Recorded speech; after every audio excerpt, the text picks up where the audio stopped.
members. Members, please take your seats. Still looks like we have a number of senators who have gotten lost in Laurier's Mall. Those trees were blooming. They stopped to smell the roses, I think. All right, Madam Clerk, please call the roll. Mr. President. All right, we'll keep the vote count open as people arrive. Let's go ahead and welcome in Reverend Donald Wright from Gethsemane Baptist Church in Baltimore, Maryland, guest of the distinguished senator from District 40. Members, please rise for the invocation.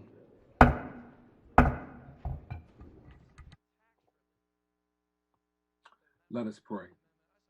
Almighty Creator, we thank you for the blessing of a new day. We thank you for granting us strength to be present and accounted for in this space. Thank you for giving us the ability to gather peacefully and with purpose. God, we ask that you would continue to help us be mindful of the reasons that we are here today. God, I ask that you would persuade those selected for this task to find common ground to achieve an agenda that ends poverty, provides affordable health care for every Marylander, and prioritizes funding our schools over prisons, all the while reimagining our approach to criminal justice. God, bless the leadership of our state. Bless our governor. Bless our lieutenant governor. Bless every legislator and every staffer. Provide them all with what they stand in need of to be leaders their constituents need. Bless every county and bless every community. God, bless every citizen. Build a hedge of protection around our seniors, our young people, our institutions. Bless our families. Let us see and experience unity in the state of Maryland. Help us, God, to be a voice for those who have no voice. Help us, God, to empower those who have no strength. Help us, God, to legislate for those who are disenfranchised. God, would you afflict the comfortable and then comfort those who have been afflicted? We pray that a spirit of unity would break out not just in these chambers, but in Baltimore, in Elkton, in Bladensburg, in Ocean City, and in Salisbury. We pray, oh God, that healing would erupt, be a balm for the coronavirus sufferers and callous hearts alike. Remedy racial and socioeconomic policies that seek to further marginalize the least of them. Let healing flow from Montgomery County to Baltimore County, from Baltimore County to Allegheny County. Let your grace and mercy reign over the entire 95 corridor and its peripheries, Lord. In the words of the prophet Isaiah, help us to learn to do right, seek justice, defend the oppressed, take up the cause of the orphan, and plead the case for those who have no provision. God, give our legislators a new way forward. Give them the courage to have strong deeds while having the wisdom to use gentle words. In thy name we pray, we say, amen. Amen. All right, Chair recognizes the Senator from District 40. Thank you, Mr. President.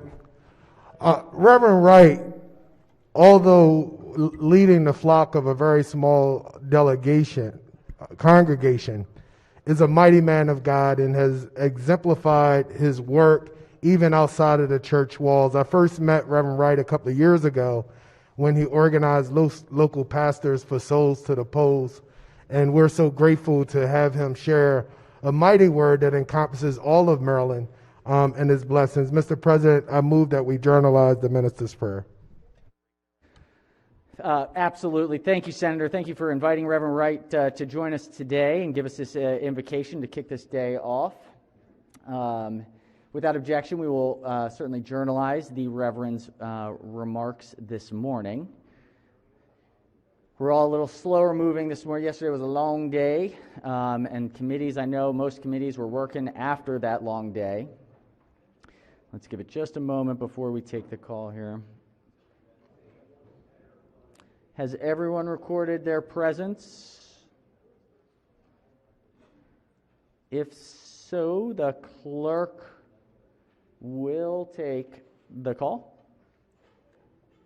With 46 members in the chamber and a quorum being present, the Senate of Maryland is now in session. All right, a couple administrative things. First, just want to talk schedule. So today, the plan, we will probably try to go until about 1 o'clock or so. We're going to start with where we left off yesterday. We had some unfinished business from yesterday, so we'll start back there and kind of plug our way through. We will break. Committees will have, I would imagine, a fair amount of voting sessions to work through, the joys, fixing some bills. And then we will probably come back at 6:30 is the tentative plan, 6:30 tonight. But we want to make sure that it is 6:30 will be good. Let's see how far we get today, but 6:30 is going to be the tentative start point. It may move to 6. Actually, is there a preference, 6 or 6:30? People prefer 6? Okay, let's just do 6. Let's do 6. Yeah, we'll do 6. All right, so we'll break at 1. We'll come back at 6. We're only going to do one session tomorrow. And then there probably will be, in the afternoon, committees will be working on kind of some final stuff to get to the floor. We will have a Saturday, which will probably be about a noon start time on Saturday. And then, of course, we've got Monday, and we'll see. So I do want to mention, and I just realized this morning, and I want to make a very public apology and a thanks to the incredible folks with the Secretary of the Senate's office. For all of us, for the most part, members can get up and walk around and run to the restroom and get food. Our Secretary of Senate's office, throughout that entire duration of 6-hour session, bared through the entire time. I feel responsible for not recognizing that, and so I do want to apologize to the Secretary of Senate and the team. You all are incredible and put up with everything, but it's not okay, and so it's something that we will fix moving forward. So just so that folks know, we're gonna. It was I thought we were going to do a double session yesterday and adjusted, but just want the members to know just how dedicated our Secretary of the Senate's office is, and we are so thankful for them.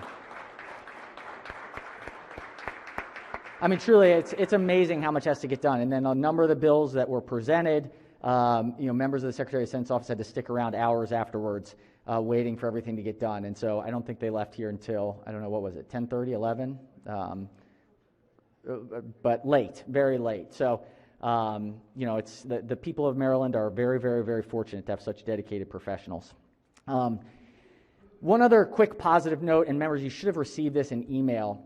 When we passed the Relief and Recovery bill earlier this year in the first 3 weeks, one of the provisions that we put in was a request to get an update on the use of those funds every 2 weeks.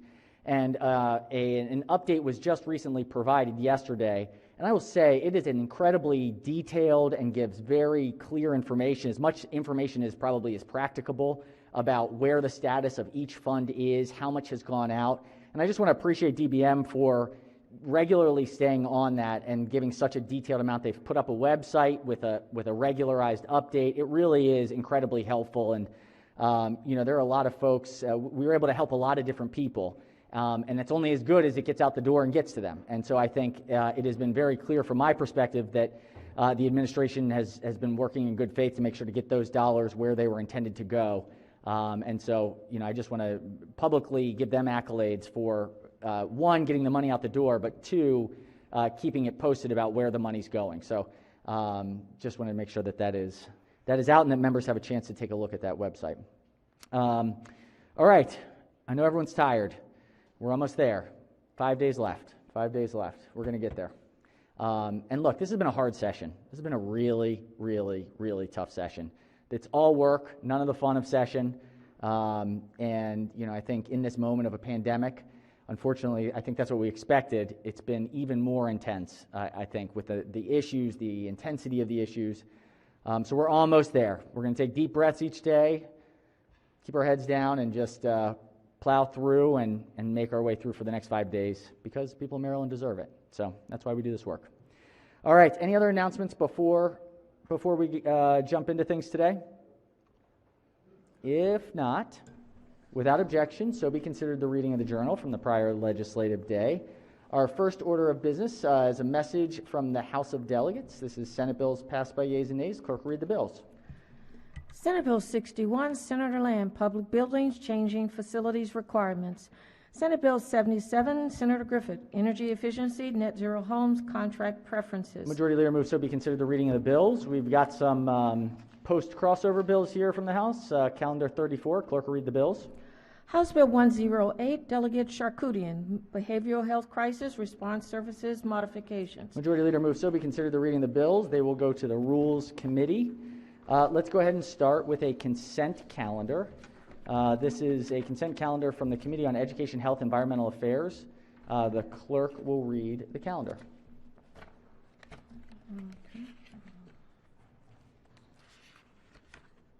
Looks like number 12. Number 12. Okay. Report of the Committee on Health, Education, and Environmental Affairs, report number 45, consent calendar 12. All right. Chair recognizes the chair of the committee on the, I think these are alcohol bills. Consent 12. Oh, yes. Yes. Chair recognizes the senator from Anne Arundel as the floor leader. Yes, thank you. These are all identical cross files of local alcohol bills that passed the Senate unanimously. I move the favorable committee consent calendar. All right. The floor leader moves for the adoption of the favorable committee report on the bills on consent calendar 12. Senators, take a quick look. All alcohol bills. Scan through if there's any that folks want to take off. We can move these along. If on third reader we want to separate two, that's also an opportunity. But any discussion on the consent calendar? If not, on the report, all in favor of the report say aye. Opposed, nay. The ayes have it. The favorable committee report is adopted. The bills on consent calendar number 12 out of EHE will be moved for third reading. We got one more out of EHE. Clerk will read the calendar. Report of the Committee on Education, Health, and Environmental Affairs, report number 46, consent calendar number 13. Chair recognizes Senator from Anne Arundel as the floor leader. Thank you. These, again, are all local alcohol bills. They did not have a cross file, but they were passed unanimously with no opposition.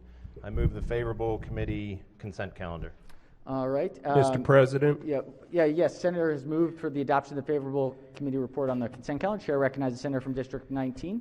yes, thank you, Mr. President. Would you be good enough to separate out House Bill 1016? 1016. Senator is requested to be removed. It shall be. All right. So let's do the calendar 13 minus House Bill 1016. All right. On the consent calendar, on the report for the consent calendar, any discussion? If not, all in favor of the report say aye. Opposed, nay. The ayes have it. The favorable committee report for the bills on consent calendar 13 is adopted. Consent calendar 13 bills will be moved to third reading. Clerk will read the next bill. House Bill 1016, Delegate M. Fisher, Calvert County, alcoholic beverages licenses, annual fees, favorable. Chair recognizes the senator from Anne Arundel as the floor leader. Thank you. This local bill requires Calvert County Board of License Commissioners to reimburse each license holder in the county the entire amount of the annual fee for the county license that authorized the holder to sell alcoholic beverages for on-premise consumption only at a bar or restaurant. It takes effect July 1st, 2020. There were no committee amendments. I move the favorable committee report. Floor leader moves for the adoption of the favorable committee report. On the report, Chair recognizes the senator from District 19. Thank you, Mr. President. Mr. President, I have a couple of questions. I'm going to ask that this bill be special ordered until the appropriate time on Saturday so that I can get a good look at it and give some consideration to possible amendments. Thank you, Mr. President. Any objections to the senator's motion? Without objection, so ordered. The bill will be special ordered to the appropriate time on Saturday. All right, we have some concurrences. Let's see here. We've got a concurrence from Budget and Tax 529. The clerk will read the bill. Calendar 22. Senate Bill 529, Senator Eldredge, Anne Arundel County, hotel tax alterations, distribution of revenue, B&T. Chair recognizes the chair of the committee. On Thank the you, House Mr. amendment. President. The committee concurs with the House amendments to Senate Bill 529, which altered the distribution of the Anne Arundel County hotel tax revenue. The House added provisions that required distribution to the Affordable Housing Trust Fund. Move concurrence. All right. The Budget and Tax Committee moves that we concur with the House amendments. On the amendments, any discussion? If not, all in favor of the amendment say aye. Opposed, nay. The ayes have it. The amendments are adopted. Senate Bill 529 is now again before the Senate on third reading for final passage. Any discussion? If not, the clerk will call the roll. Mr. President, Has everyone recorded their vote? Anyone wish to change their vote, explain their vote? If not, the clerk will take the call. With 46 votes in the affirmative, Senate Bill 529, having received a constitutional majority, is declared passed. We've got another concurrence calendar, number 23 out of Budget and Tax. Clerk will read the bill. Senate Bill 19, Chair, Budget and Taxation Committee, Economic Development, Biotechnology Investment Incentive Tax Credit Program, alterations, B&T. Chair recognizes the Chair of the Committee on the House Amendments. Thank you, Mr. President. The committee concurs with the House amendments to Senate Bill 19. This is the Department of Commerce bill that made various alterations to the program. The House amendments altered the defined term of the qualified investor, provided that no new credits may be awarded after June 2028, added certain information to be included in the annual report, and added a study and reporting requirements to evaluate potentially switching to a competitive award process. Move to concur. All right. The Budget Taxation Committee moves that we concur with the House amendments. Any discussion? If not, all in favor of the amendment say aye. Opposed, nay. The ayes have it. The House amendments are adopted.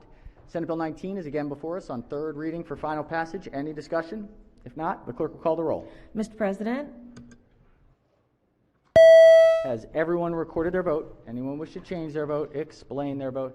If not, the clerk will take the call. With 44 votes in the affirmative, Senate Bill 19, having received a constitutional majority, is declared passed. Clerk will read the next bill. Senate Bill 160, Chair, Budget and Taxation Committee, Economic Development, Cybersecurity Investment Incentive Tax Credit Program, Expansion and Extension, Budget and Tax. Chair recognizes the Chair of the Committee on the House amendments. Thank you, Mr. President. Committee concurs with the House amendments to Senate Bill 160. This also is the Department of Commerce bill that renamed and broadened the Cybersecurity Investment Program to generally apply to technology innovations. The House amendments altered the defined term of a qualified investor, added a purpose statement to incentivize investments in early-stage companies developing innovative technologies, and added a reporting requirement to evaluate potentially switching to a competitive award process. Move to concur. The Budget and Taxation Committee moves that we concur with the House amendments. Any discussion on the amendments? If not, all in favor of the amendment say aye. Opposed, nay. The ayes have it. The House amendments are adopted. Senate Bill 160 is again before us on third reading for final passage. Any discussion? If not, clerk will call the roll. Mr. President, Has everyone recorded their vote? Anyone wish to change their vote, explain their vote? If not, the clerk will take the call. With 45 votes in the affirmative, Senate Bill 160, having received a constitutional majority, is declared passed. Clerk will read the next bill. Senate Bill 196, Chair, Budget and Taxation Committee, Economic Development, Research and Development Tax Credit, alterations, Budget and Tax. Chair recognizes the Chair of the Committee on the House amendments. Thank you, Mr. President. The committee concurs with the House amendments to Senate Bill 196. This is also a Department of Commerce bill that made various alterations to existing research and development tax credit program. The House added a statement of the purpose of the R&D tax credit to foster increased research activities and expenditures in Maryland. Move to concur. All right. The Budget and Taxation Committee moves that we concur with the House amendments. On the amendments, any discussion? If not, all in favor of the amendment say aye. Opposed, nay. The ayes have it. The House amendments are adopted. Senate Bill 196 is again before us on third reading for final passage. Any discussion? If not, the clerk will call the roll. Mr. President, Has everyone recorded their vote? Anyone wish to change their vote? Explain their vote. If not, the clerk will take the call. With 45 votes in the affirmative, Senate Bill 196, having received a constitutional majority, is declared passed. All right, we have, looks like a conference committee potentially here. This is on House Bill 7. Clerk will read the message. House Bill 7, Delegate Lukey, Venison Donation Expenses, Income Tax Credit and Grant Program. By the Majority Leader, ladies and gentlemen of the Senate, the House of Delegates refuses to concur in the Senate amendments and respectfully requests the Senate receive from its position, should the Senate prefer a conference committee to confer on the disagreeing votes of two houses. The House appoints Delegate Lukey chair, Delegate Ivy, Delegate Buckle. Said bill is returned herewith by order of Sylvia Sigurd, Chief Clerk. the message having been read is ordered journalized. Chair recognizes Chair of the committee. Yeah, I believe this may be set up incorrectly. I think we want to recede to this bill. Oh, we're receding on this bill. Yes. Ah, okay. No organized killing contest on venison. Okay. All right. So if we would like to recede, we can do so now. All right. In that case, does the senator want to explain the amendments that we'll be withdrawing? Sure. The committee agrees to recede from its position. The committee has decided to agree with the House position and will allow the tax credit to expire after 2022. What this is all about is that, and we're still, and I believe this is going to probably take at least another year worth to completely clear everything up on this issue. We believe in providing this credit, if you will. The House wants to do a grant program. I think we'll transition to that. The department wants to do that. I think we're going to work through that. But for now, we're going to agree to go with the House and the grant program that they've established. All right. So, all right. In that case, so the bill before us, the senator wishes to recede. So we have three steps here. First, we are going to reconsider the vote by which this House Bill 7 passed third reading. So the chairman's moved to reconsider that vote. Any objections? All in favor of the reconsideration say aye. Opposed, nay. The ayes have it. The motion passes. Now, chairman moves to reconsider the vote by which the amendments were adopted. Any objections? If not, all in favor of the motion say aye. Opposed, nay. The ayes have it. The motion carries. And then finally, I think we will withdraw the amendments from the committee. Are there any objections to the chairman's motion to withdraw the amendments added by the Senate? If not, all in favor of the motion say aye. Opposed, nay. The ayes have it. The amendments are withdrawn. So House Bill 7 is now again before this body on third reading for final passage. Any discussion? If not, the clerk will call the roll. Mr. President, Has everyone recorded their vote? Anyone wish to change their vote? Explain their vote. If not, the clerk will take the call. With 47 votes in the affirmative, House Bill 7, having received a constitutional majority, is declared passed. Clerk will read the message. by the Majority Leader, ladies and gentlemen of the House of Delegates, the Senate recedes from its position on House Bill 7. Said bill is returned herewith by order Nicole Alexander, Secretary. All right, the message having been read is adopted. All right. I hope we kept the antlered and non-antlered. Okay. All right, we have a non-concurrence from B&T. This is calendar 24. Senate bills amended in the House. The clerk will read the bill. Senate Bill 259, Chair Budget and Taxation Committee, Department of Transportation, Grant Anticipation Revenue Vehicle Bonds, Calculation of Debt Limit, B&T. Chair recognizes the chair of the committee. Thank you, Mr. President. The committee does not concur with the House amendments to Senate Bill 259. 259 expands the authority of the Maryland Department of Transportation and the Maryland Transportation Authority to issue additional grant anticipation revenue vehicle bonds, GARVI bonds, as they're so known.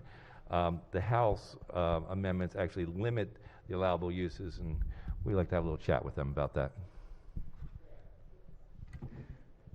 Maybe a little organized killing contest. All right, so the motion before the Senate is to not concur with the House amendments, to not concur.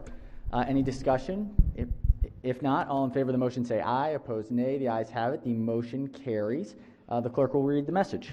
By the Majority Leader, ladies and gentlemen of the House of Delegates, the Senate refuses to concur in the House amendments and respectfully requests the House recede from its position. Should the House prefer a conference committee to confer on the disagreeing votes of the two houses, the Senate appoints Senator McCray, Chair, Senator Peters, Senator Edwards. Said bill is returned herewith by order Nicole Alexander, Secretary. All right, message having been read is adopted. All right, let's go back to the stuff that we did not get to yesterday when we left a little bit early on the agenda. If there's no objections, we've got a special order calendar number 51 that's been sitting with us. Clerk will read the bill. House Bill 933, Delegate Bartlett, Anne Arundel County Transfer Tax Housing Trust Special Revenue Fund. Bill is on third reading for final passage. House Bill 933 is on third reading for final passage. Chair recognizes Senator from Anne Arundel. Yes, I have an amendment, please. Senator has an amendment. If the Senator could give us the amendment number. Yes, it's House Bill 933/333923/1. One moment, Senator.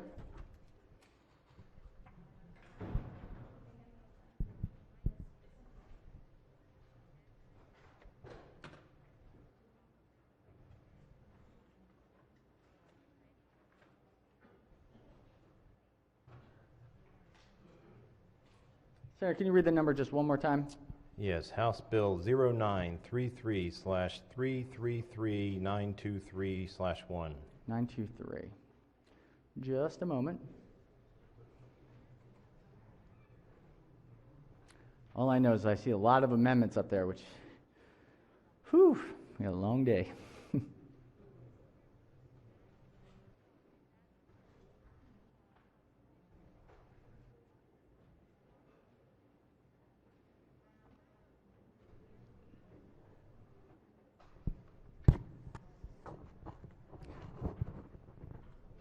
Why don't we do this? Why don't we special order this bill for just a little bit, and then we'll find the amendment. We'll get back to it before we leave. If there are no objections, Majority Leader moves to special order the bill. The bill will be special ordered, let's say 30 minutes, for 30 minutes. All right, without objection, so ordered. Okay, we've got special order calendar number 52. Number 52. Clerk will read the bill. House Bill 891, Delegate D.M. Davis, Higher Education, Hunger-Free Campus Grant Program established. Bill is on the third reading for final passage. Yes, House Bill 891 is on third reading for final passage. Chair recognizes the Vice Chair of the Committee. Thank you, Mr. President. Can we special order this bill for one day, please? One day. Senator has moved to special order the bill for a day. Any objections to the Senator's motion? Mr. President? Yes, Chair recognizes the Senator from the 43rd District. Thank you, Mr. President. I just would like to ask the sponsor of the request to receive that. I'm sorry, Senator. Sorry. Oh, sorry. Here I am. This bill is in the same posture as the Senate bill that this body passed unanimously. This is now the third day of the hold. I just think the point's been made, and it's an important issue, and we should get this through. And That Senator, is my I object. on the special order, is this bill amended? I don't think it is. So we do have time. If so, the question is on the motion to special order. All in favor of the special order for a day, say aye. Opposed, nay. The ayes have it. The bill will be special ordered to the appropriate time tomorrow. We got plenty of time. Lots of sessions left. All right.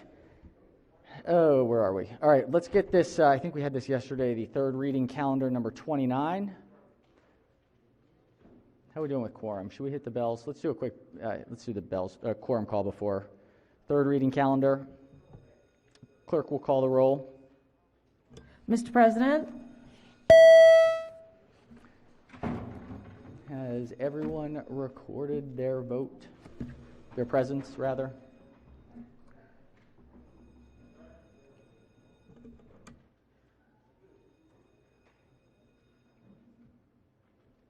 All right, the clerk will take the call. With 47 members in the chamber and a quorum being present, the Senate of Maryland remains in session. This is Senate third reading number 29. Clerk will read the first bill. House Bill 28, Delegate Pena-Milnak, Public Health, Implicit Bias Training of the Office of Minority Health and Health Disparities. All right, House Bill 28 is on third reading for final passage. Any discussion? If not, the clerk will call the roll. Mr. President? Has everyone recorded their vote? Anyone wish to change their vote, explain their vote? If not, the clerk will take the call. With 37 votes in the affirmative, House Bill 28, having received a constitutional majority, is declared passed. Clerk will read the next bill. House Bill 45, Delegate Forbes, Education, Public County, Baltimore County Public Library, Collective Bargaining. All right, House Bill 48 is on third reading for final passage. Any discussion? If not, the clerk will call the roll. Mr. President? Has everyone recorded their vote? Anyone wish to change their vote, explain their vote? If not, the clerk will take the call. With 44 votes in the affirmative, House Bill 45, having received a constitutional majority, is declared passed. Clerk will read the next bill. House Bill 76, Delegate Love, Water Pollution Control, Intervention in Civil Actions, Rights and Authorities. All right, House Bill 76 is on third reader for final passage. Any discussion? If not, the clerk will call the roll. Mr. President, Has everyone recorded their vote? Anyone wish to change their vote, explain their vote? If not, the clerk will take the call. With 45 votes in the affirmative, House Bill 76, having received a constitutional majority, is declared passed. Clerk will read the next bill. House Bill 98, Delegate Washington, Maryland Higher Education Outreach and College Access Pilot Program, Alterations, Maryland College Access Act.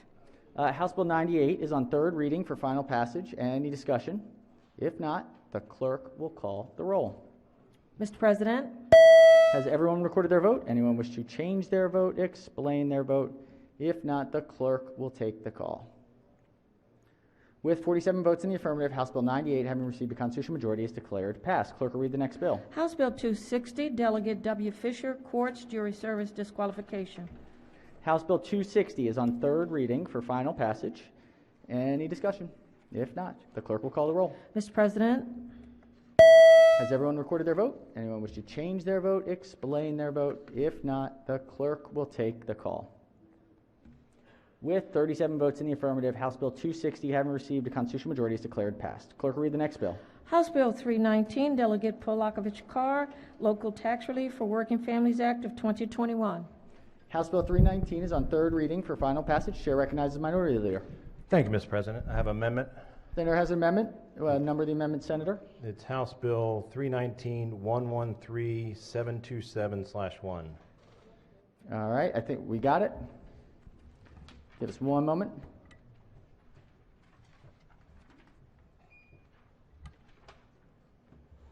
All right, Senator may explain the amendment. Thank you. This amendment deals with the minimum tax rate.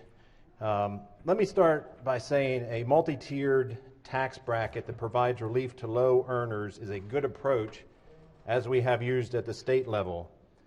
This is commonly referred to as a progressive tax system. The question is this bill delivering on providing a progressive tax system or just trying to raise taxes? So let's look at the details of the bill and how this amendment would fit in with that. This bill is being promoted as a progressive tax system, and we should pass it because it's going to help working families. The fundamental question with this bill: since when does progressive tax system mandate increasing the lowest brackets and lowering the highest brackets? This is the antithesis of a progressive system. This bill was amended to lower the tax brackets on the rich and more than doubles the lowest bracket. Amazingly, this bill also mandates that the lowest brackets are higher than the state's bracketed system. And for those counties currently under the maximum rate, this bill incentivizes counties to move their minimum tax rate to the maximum tax rate on working families. How does that help working families? While this bill is enabling, it flaunts money in front of our counties to raise their minimum rates on working families. So to the amendment, it simply says we're going to restore the minimum rate back to 1%. What the current bill does is mandates to the counties that they have to raise it to 2.25. That's not enabling, that's a mandate. There are certain parts of this bill that are enabling. This part is not enabling, it's mandating that the minimum tax that a county can charge goes from 1% up to 2.25%. And we'll see later it even gets worse where they incentivize it not to just 2.25 but all the way up to 3.2%. Again, all in the name of helping working families. So we're targeting the lower brackets and say, let's raise it even higher than we do in the state on our tax system because we want to have a progressive tax system. And as I understand a progressive tax system, at the local level, you have a fixed income or fixed rate. Pick whatever it is. Some counties have 2.5, some have 2.8, some have the maximum 3.2. A progressive tax system says instead of having one flat rate, which is currently in there, you lower the tax rate on the lower earners and you raise it on the higher. And what this is saying is don't give counties flexibility to go below the lowest fixed rate. That makes no sense. A progressive tax system allows you to go lower on the lower wages and higher on the higher wages. This was proposed to help working families. We're going to make the rich pay their fair share. We're going to help the working families. The way this bill is amended, it hurts working families. It puts limits on what the counties can do to help working families. That is not local tax relief for working families. If you want help for local families, working families, put this back down to 1%. So my county, your city can actually lower the tax rate down to 1%. And if they want to raise it on the higher wages like we do in the state, they can raise it. Why in the world would we want to mandate counties that they can't have a low tax rate? We are mandating in this bill that they raise their minimum by 125%. Again, we keep hearing, we're not raising taxes in this bill. We're not raising taxes in this bill. What it does is it sets up, and I tried to change the title, make it more reflective, that is allowing them to alter their tax system. But while it's enabling them to do that, we are limiting them by putting mandates in this bill, again, that are not enabling, they are mandates that says, if you want to do a progressive system, go for it. But we're going to limit you what you can do and how effectively you can do it. We're going to say you can't do current law, which is 1%. We're going to mandate you have to jack it all the way up to 2.25%. And I understand in a fixed tax rate, that's where it is. But again, that is not a progressive tax system. A tax system like that allows you to go down low. And the only reason we were given that they wanted to mandate this 125% increase on the lowest wages, because that's what the counties wanted. That's what the state wanted, because it protects their tax revenues. I thought this bill was about working families. If you want to stand up for working families, this is a wonderful amendment to give the counties flexibility. They can keep it at 2.5% if they want, under my amendment. This simply gives them the flexibility to decide what's best for their county. Why would we not want to give them flexibility to implement a true progressive tax system?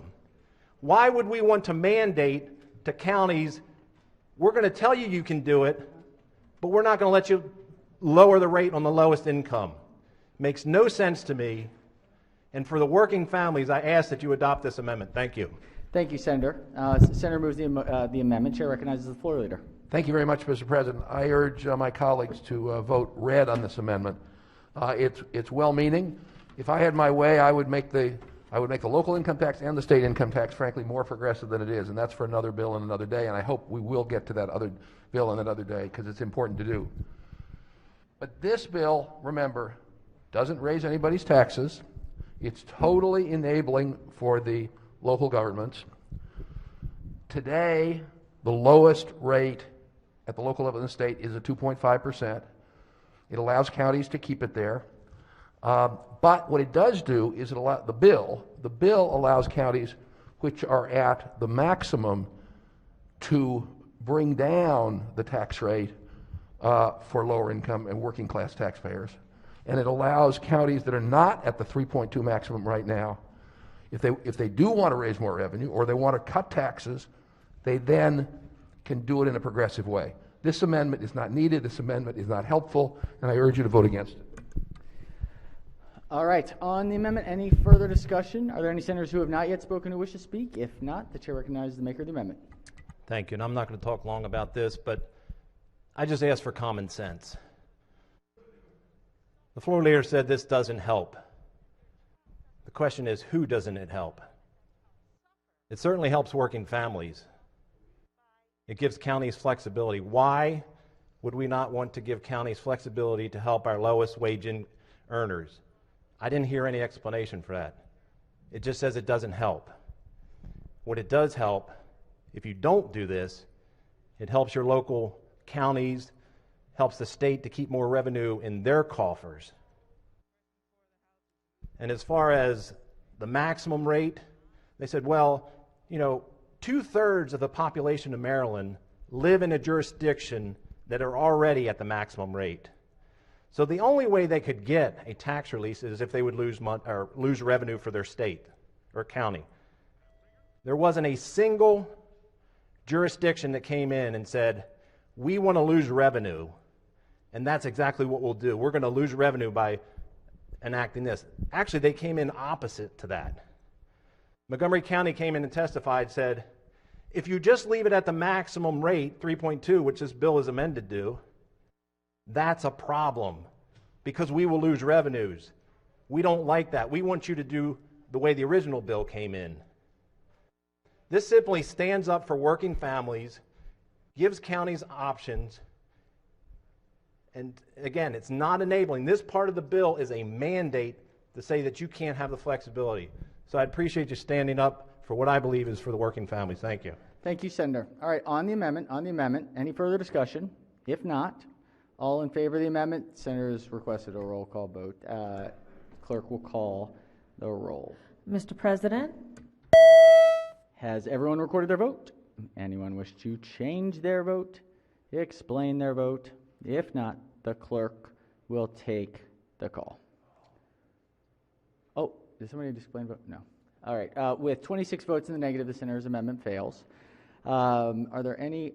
Yes, Chair recognizes the senator from Anne Arundel. Yes, I have another amendment. Senator has an amendment. Please give us the amendment number. Yes, it's House Bill 319-7133231. 2323. All right, one moment.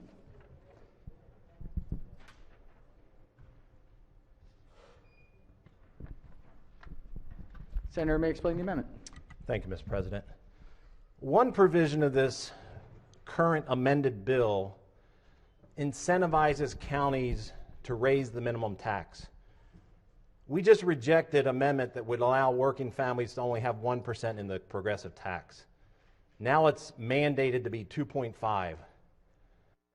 But I hope you'll accept this amendment because this bill goes way too far.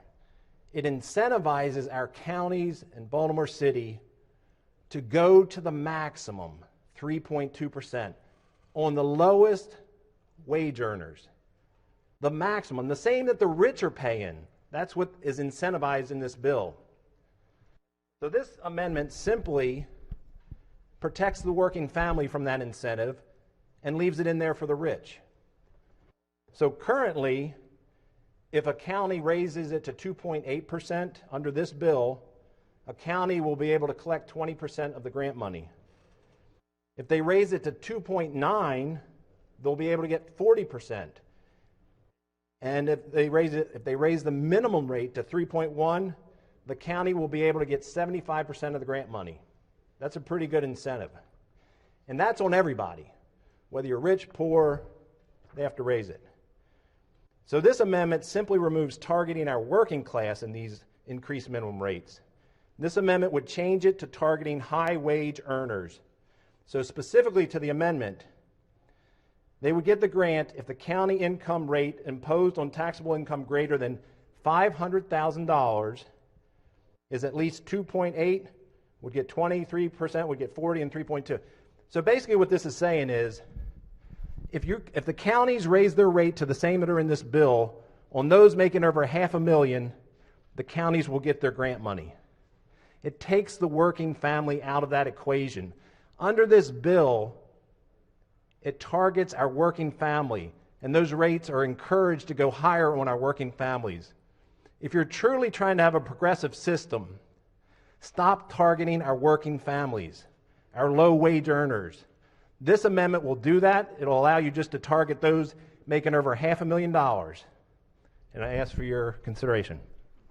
All right, senators move the amendment. Chair recognizes the floor leader. Thank you, Mr. President. Again, I would urge you to reject this amendment. I sympathize with the concerns of the maker of the amendment. But the fact is that the existing disparity grant program, which is very important for a number of our counties, is protected on this to make sure we're doing what we've done for years, is try to make sure that those counties that have lower wealth can afford to pay for services on an equal basis with other counties. The bill leaves the decisions in the hands of each local county. Without this bill, counties are forced to have the same tax rate on working class people as well as on high income people. The bill changes that and gives them the flexibility to make it progressive. As I said on the earlier amendment, this amendment is not helpful to that goal. All right, on the amendment, any further discussion on the amendment? If there are any senators who have not yet spoken, if not, Chair recognizes the maker of the amendment. Thank you. So let's just be clear. It is important that the counties get this money. I agree with that. The money's already allocated. They can get the money. This amendment actually makes it easier for the counties to get the money. All they have to do is have a minimum rate that they charge people making over $500,000. If you think that the county should have to apply that to everybody, to the lowest wages to get that money, reject the amendment. But if you want counties to have an easier chance to get the grant money and also progressively go after those making over $500,000, this is a great amendment. If you want the working families to still be in that equation, reject this amendment. All right, on the amendment, any further discussion? If not, all in favor of the amendment, say aye. Roll call, please. Senator has to stand up to request a roll call, please. Mr. President. Thank you. Yes, roll call, please. Yes. All right. Clerk will call the roll. Mr. President. All right. Has everyone recorded their vote? Anyone wish to change their vote, explain their vote? If not, the clerk will take the call. With 27 votes in the negative, the senator's amendment fails. On, let's see, House Bill 319, Senator has another amendment? No. Could I just speak on the bill? On the bill. Yes, Senator may proceed. Thank you. So here we are again, looking to raise taxes or giving local governments the tools needed to raise taxes during a pandemic. This bill literally incentivizes counties to raise the minimum tax rate on working families by dangling grants in front of them. It also mandates raising the minimum tax rates hitting our working families the hardest.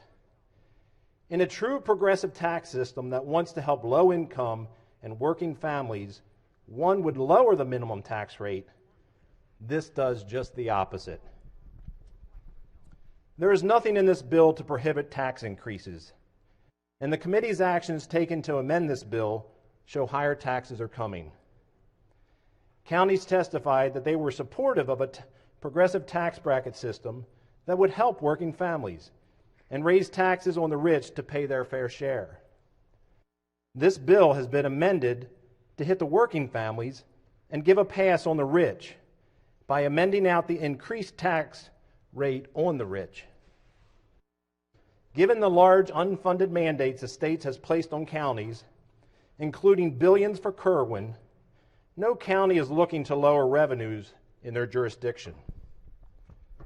However, as amended, over 2/3 of all Marylanders live in counties that already have the max tax rate. Therefore, they won't see any tax relief unless the counties want to lose revenue, and that won't happen as previously mentioned. Even a novice to politics understands there's no government calling for lowering revenues coming into their coffers.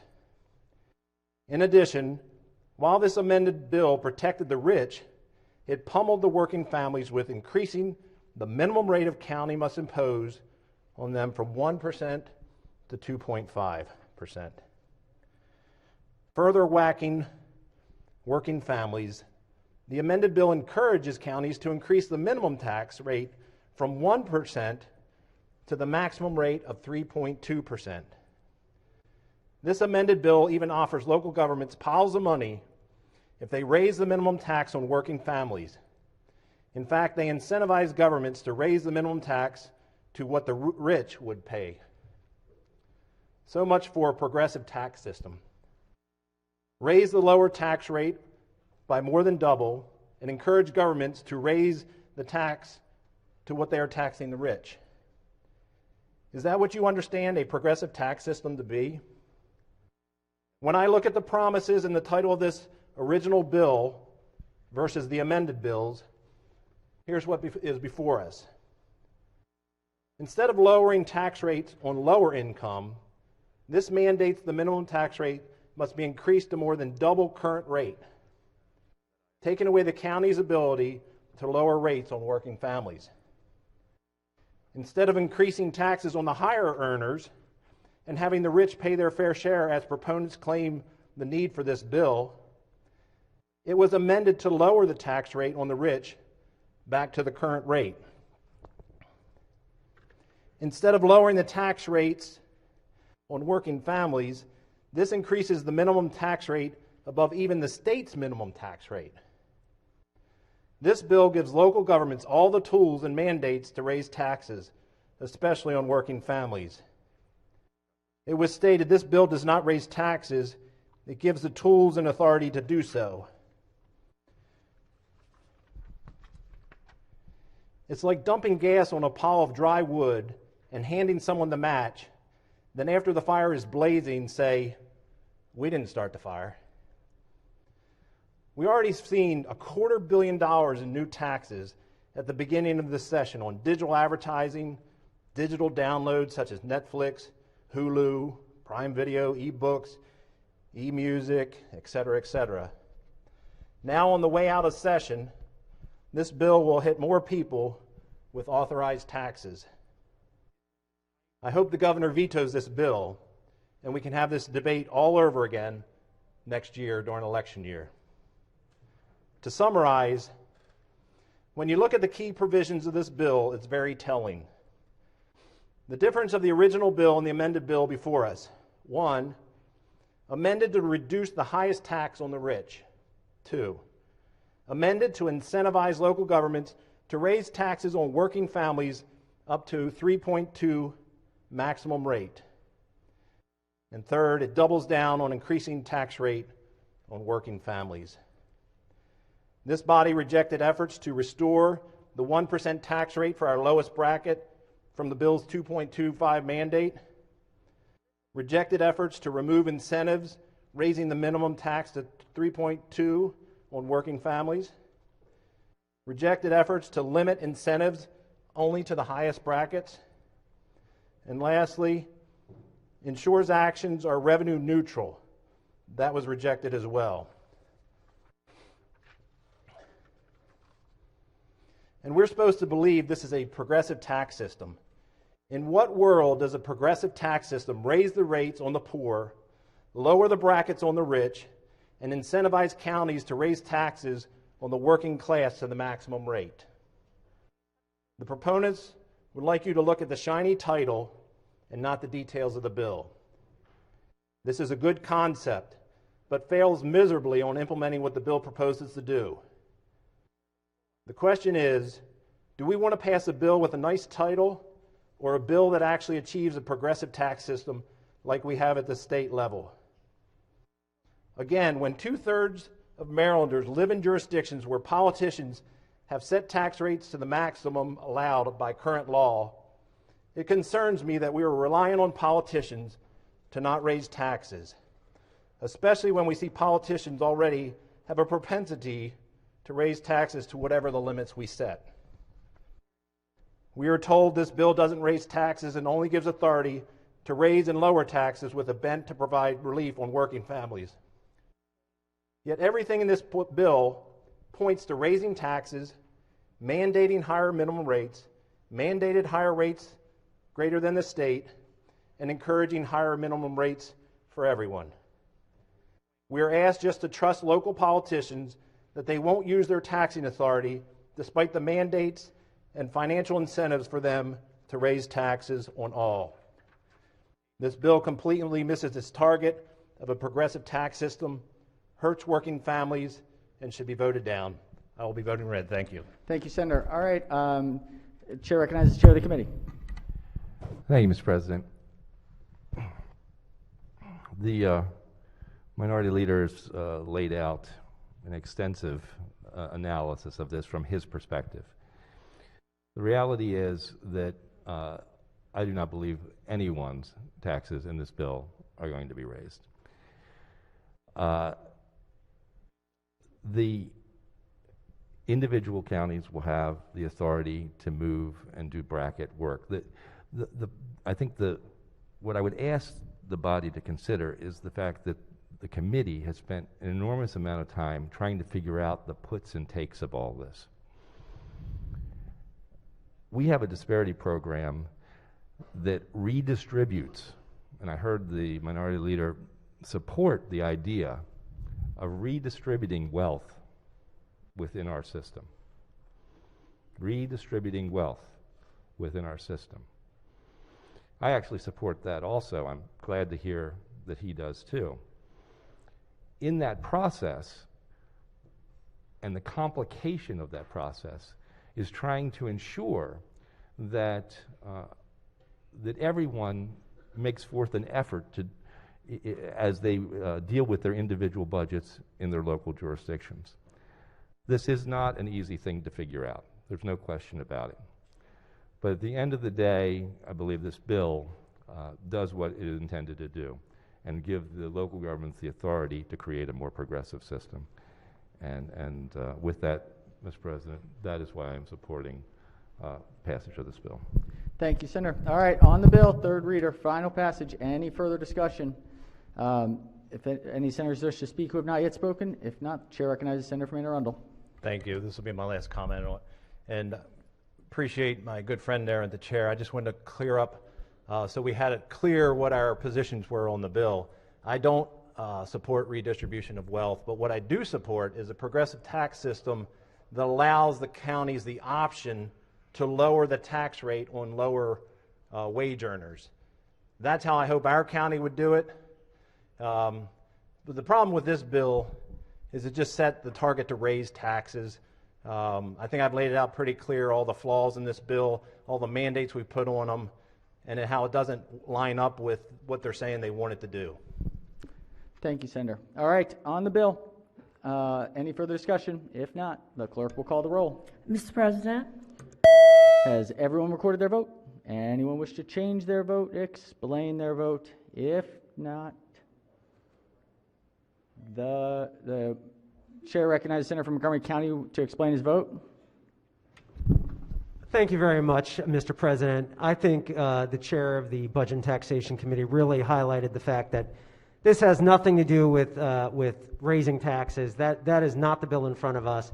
This is just giving local jurisdictions some flexibility, local authority, and that's why I'm proud to be casting my green vote in support of this bill. Thank you, Mr. President. Thank you, Senator. Any further senators wish to explain their vote? If not, the clerk will take the call.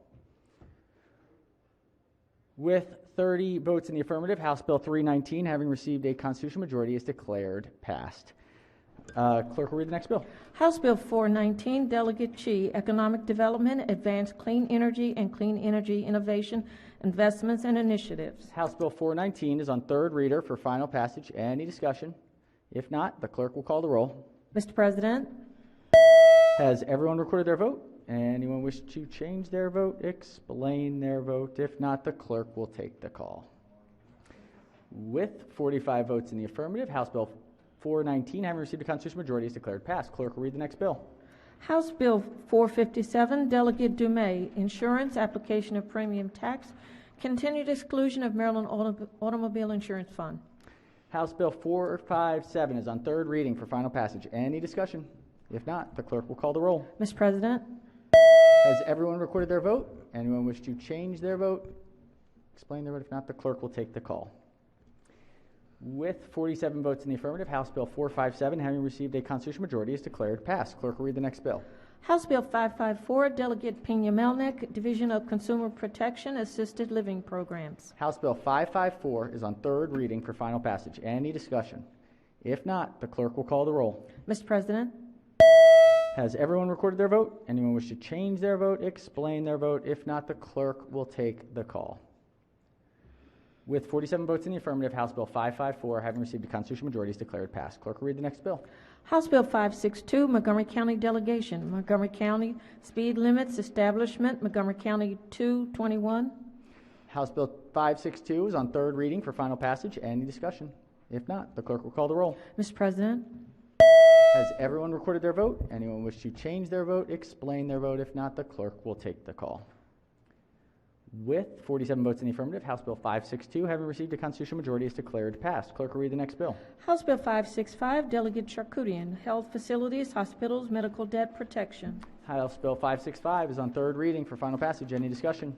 If not, the clerk will call the roll. Mr. President, Has everyone recorded their vote? Anyone wish to change their vote, explain their vote?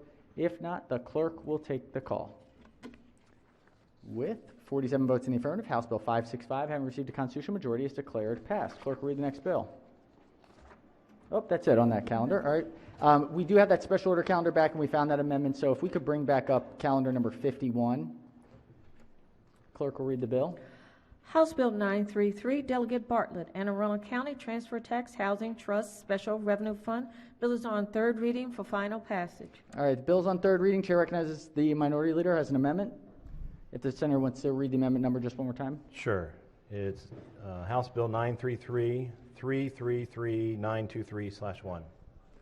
That is some 3s and 9s. All right, yes. Senator may explain the amendment. Great. No long speeches on this.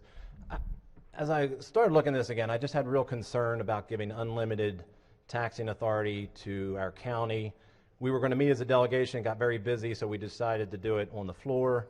All this does is say that we're going to cap it at 2%. The county came in and testified that they thought they were probably going around 1.6, 1.5, so this gives them plenty of leeway.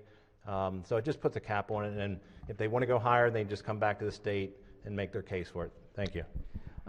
Chair recognizes the senator from the 32nd District on the amendment. Thank you, Mr. President. I have a question for the maker of the amendment. Will the maker of the amendment yield for a question? Certainly. Senator may proceed. Thank you, Senator. So if we support you on this amendment, that means you're going to support the bill? Is that an appropriate question, Mr. President? Well, I guess the question, the senator's position on the amendment, the senator on the amendment. I like the amendment. I think it's a very good amendment. But you're not going to give me a position on the bill if All right. we amend the bill? Okay, let's. You want to know what my vote is after we have this? All right. I think we get. All right, we got it. I don't. The floor leader. Who's the? The chair recognizes the floor leader, senator from District 30, on the amendment.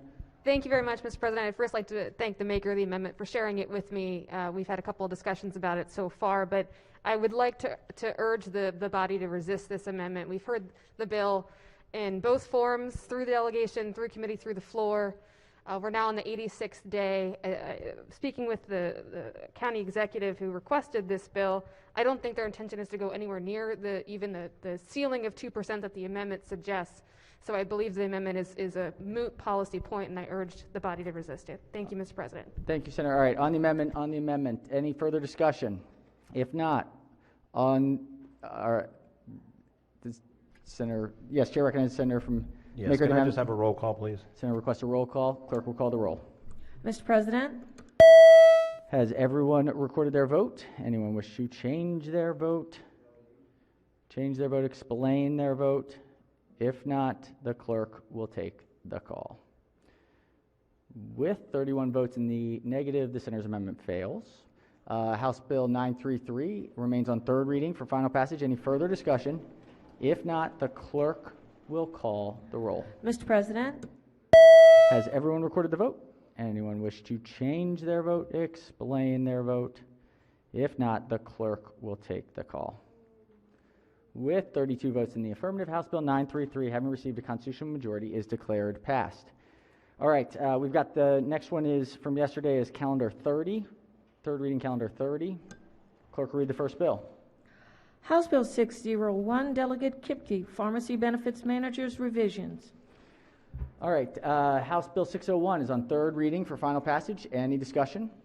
If not, the clerk will call the roll. Mr. President, Has everyone recorded their vote? Anyone wish to change their vote, explain their vote? If not, the clerk will take the call. With 47 votes in the affirmative, House Bill 601, having received a constitutional majority, is declared passed. Clerk will read the next bill. House Bill 606, Delegate D.E. Davis, Electricity and Gas, Limited Income Mechanism and Assistance. This is an emergency bill. All right, House Bill 606 is on third reading for final passage. Senators, this is an emergency bill. Any discussion? If not, the clerk will call the roll. Actually, Oh, I'm sorry. What, Senator? it's a special order this bill to the appropriate time next session.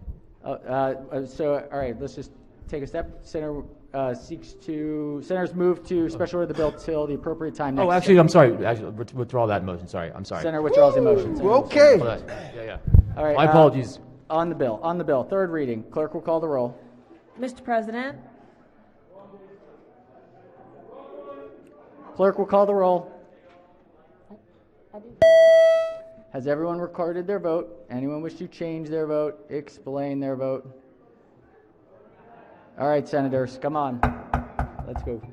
All right, the clerk will take the call. With 33 votes in the affirmative, House Bill 606, having received a constitutional majority, is declared passed. Clerk will read the next bill. House Bill 718, Delegate Guidance, State Coordinator for Autism Strategy and Advisory Stakeholder Group on Autism-Related Needs, Location, and Funding. House Bill 718 is on third reading for final passage. Any discussion? If not, the clerk will call the roll. Mr. President, Has everyone recorded their vote? Anyone wish to change their vote, explain their vote? If not, the clerk will take the call. With 47 votes in the affirmative, House Bill 718, having received a constitutional majority, is declared passed. Clerk will read the next bill. House Bill 872, Delegate Charles Sheila E. Hickson, Behavioral Health Services, Mansion Grant Program for Service Members and Veterans Establishment. House Bill 872 is on third reading for final passage. Any discussion? If not, the clerk will call the roll. Mr. President, Has everyone recorded their vote? Anyone wish to change their vote, explain their vote? If not, the clerk will take the call. With 47 votes in the affirmative, House Bill 872, having received a constitutional majority, is declared passed. Clerk will read the next bill. House Bill 931, Delegate Arcan, Child Care Providers Notice of Allegations of Child Abuse or Neglect, Aiden's Law. House Bill 931 is on third reader for final passage. Any discussion? If not, the clerk will call the roll. Mr. President, Has everyone recorded their vote? Anyone wish to change their vote, explain their vote? If not, the clerk will take the call. With 47 votes in the affirmative, House Bill 931, having received a constitutional majority, is declared passed. Clerk will read the next bill. House Bill 1004, Delegate Crosby, Financial Institution, Commissioner of Financial Regulation, Credit Union Power. House Bill 1004 is on third reading for final passage. Any discussion? If not, the clerk will call the roll. Mr. President, Has everyone recorded their vote? Anyone wish to change their vote, explain their vote? If not, the clerk will take the call. With 47 votes in the affirmative, House Bill 1004, having received a constitutional majority, is declared passed. Clerk will read the next bill. House Bill 1061, Charles County Delegation, Southern Maryland, Dwelling Registration and Inspection, Fines and Fees. House Bill 1061 is on third reading for final passage. Any discussion? If not, the clerk will call the roll. Mr. President, Has everyone recorded their vote? Anyone wish to change their vote, explain their vote? If not, the clerk will take the call. With 47 votes in the affirmative, House Bill 1061, having received a constitutional majority, is declared passed. Clerk will read the next bill. House Bill 1154, Delegate Jackson, Labor and Employment Economic Stabilization Act, alterations. House Bill 1154 is on third reading for final passage. Any discussion? If not, the clerk will call the roll. Mr. President, Has everyone recorded their vote? Anyone wish to change their vote, explain their vote? If not, the clerk will take the call. With 47 votes in the affirmative, House Bill 1154, having received a constitutional majority, is declared passed. Clerk will read the next bill. House Bill 1213, Delegate Queen, Financial Institution, Determination of Creditworthiness, Evaluation Rules and Alternative Methods. House Bill 1213 is on third reading for final passage. Any discussion? If not, clerk will call the roll. Mr. President, Has everyone recorded their vote? Anyone wish to change their vote, explain their vote? If not, the clerk will take the call. With 47 votes in the affirmative, House Bill 1213, having received a constitutional majority, is declared passed. Clerk will read the next bill. House Bill 1268, Delegate Henson, Legal Education Success Collaborative established. House Bill 1268 is on third reading for final passage. Any discussion? If not, clerk will call the roll. Mr. President, Has everyone recorded their vote? Anyone wish to change their vote, explain their vote? If not, the clerk will take the call. With 47 votes in the affirmative, House Bill 1268, having received the constitutional majority, is declared passed. Clerk will read the next bill. House Bill 1280, Delegate Pena-Milnick, Health, Behavioral Health and Public Safety Center of Excellence Establishment. House Bill 1280 is on third reading for final passage. Any discussion? If not, the clerk will call the roll. Mr. President, Has everyone recorded their vote? Anyone wish to change their vote, explain their vote? If not, the clerk will take the call. With 47 votes in the affirmative, House Bill 1280, having received a constitutional majority, is declared passed. Clerk will read the next bill. House Bill 1342, Chair Ways and Means Committee, Economic Development, Partnership for Workforce Quality Program Alterations. House Bill 1342 is on third reading for final passage. Any discussion? If not, the clerk will call the roll. Mr. President, Has everyone recorded their vote? Anyone wish to change their vote, explain their vote? If not, the clerk will take the call.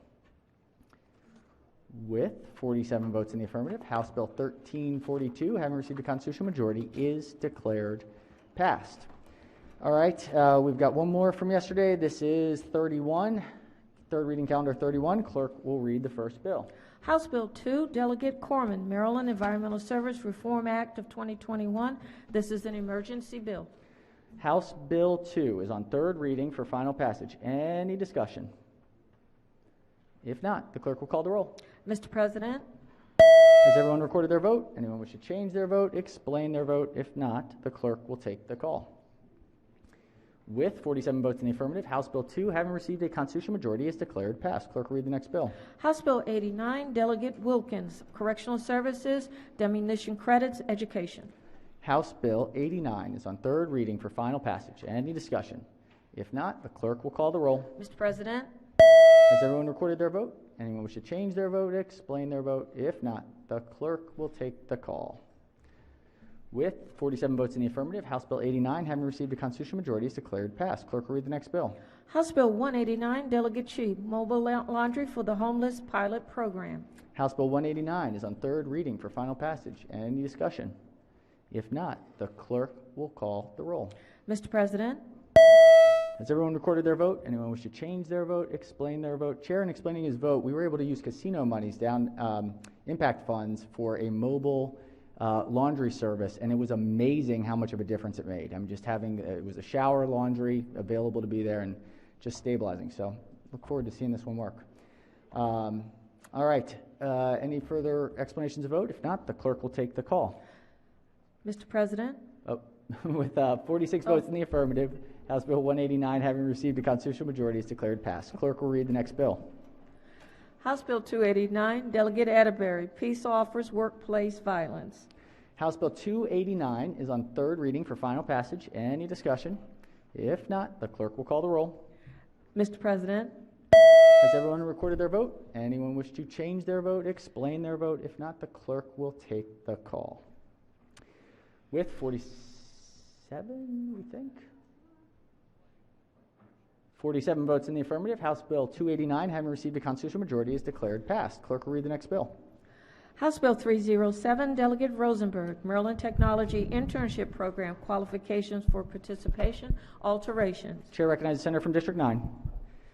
Thank you, Mr. President. I'm working on an amendment to this bill. I'm just wondering if we could special order it to the appropriate time on Saturday. Are there any objections to the senator's motion? Without objection, so ordered. Clerk will read the next bill. House Bill 320, Delegate Smith, Maryland Longitudinal Data System, Transfer of Student Data, Modifications. House Bill 320 is on third reader for final passage. Any discussion? If not, the clerk will call the roll. Mr. President, Has everyone recorded their vote? Anyone wish to change their vote, explain their vote? If not, the clerk will take the call. With 47 votes in the affirmative, House Bill 320, having received a constitutional majority, is declared passed. Clerk will read the next bill. House Bill 397, Delegate Learman, Electricity and Gas Energy Suppliers, Supply Offers. House Bill 397 is on third reader for final passage. Any discussion? If not, the clerk will call the roll. Mr. President, Has everyone recorded their vote? Anyone wish to change their vote, explain their vote? If not, the clerk will take the call. With 36 votes in the affirmative, House Bill 397, having received a constitutional majority, is declared passed. Clerk will read the next bill. House Bill 980, Prince George's County Delegation, Prince George's County Public Ethics, Definition of Application, Prince George's 41621. House Bill 980 is on third reading for final passage. Any discussion? If not, the clerk will call the roll. Mr. President, Has everyone recorded their vote? Anyone wish to change their vote, explain their vote? If not, the clerk will take the call. With 47 votes in the affirmative, House Bill 980, having received a constitutional majority, is declared passed. Clerk will read the next bill. House Bill 981, Prince George's County Delegation, Prince George's County Tax Sales Limited Auction, Prince George's 41321. House Bill 981 is on third reading for final passage. Any discussion? If not, clerk will call the roll. Mr. President, Has everyone recorded their vote? Anyone wish to change their vote, explain their vote? If not, the clerk will take the call.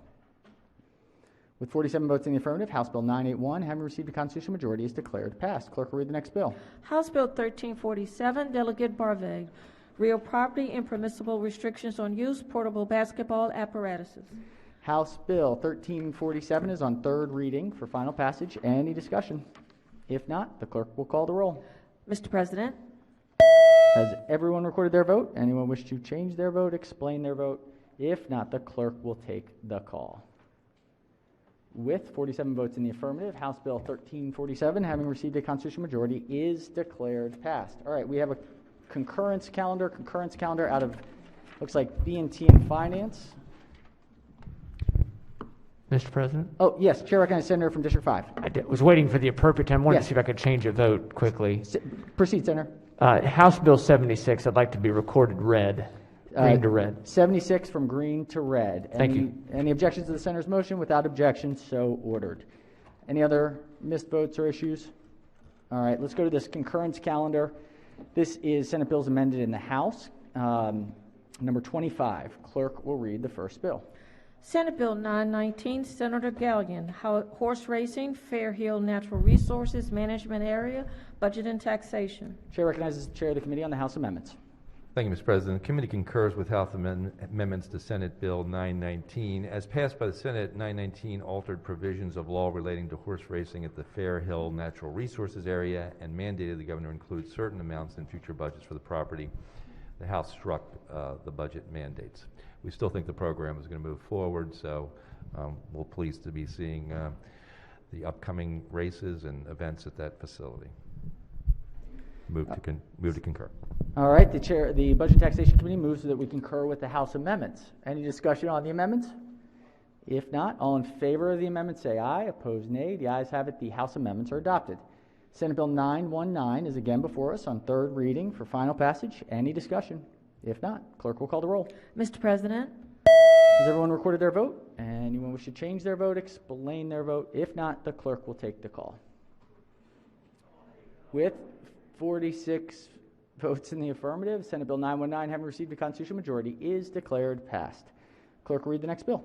Senate Bill 286, Senator Augustine, Behavioral Health Crisis Response Services, Modifications, Finance, and Budget and Taxation. Chair recognizes the Chair of Finance Committee on the House Amendments. Thank you.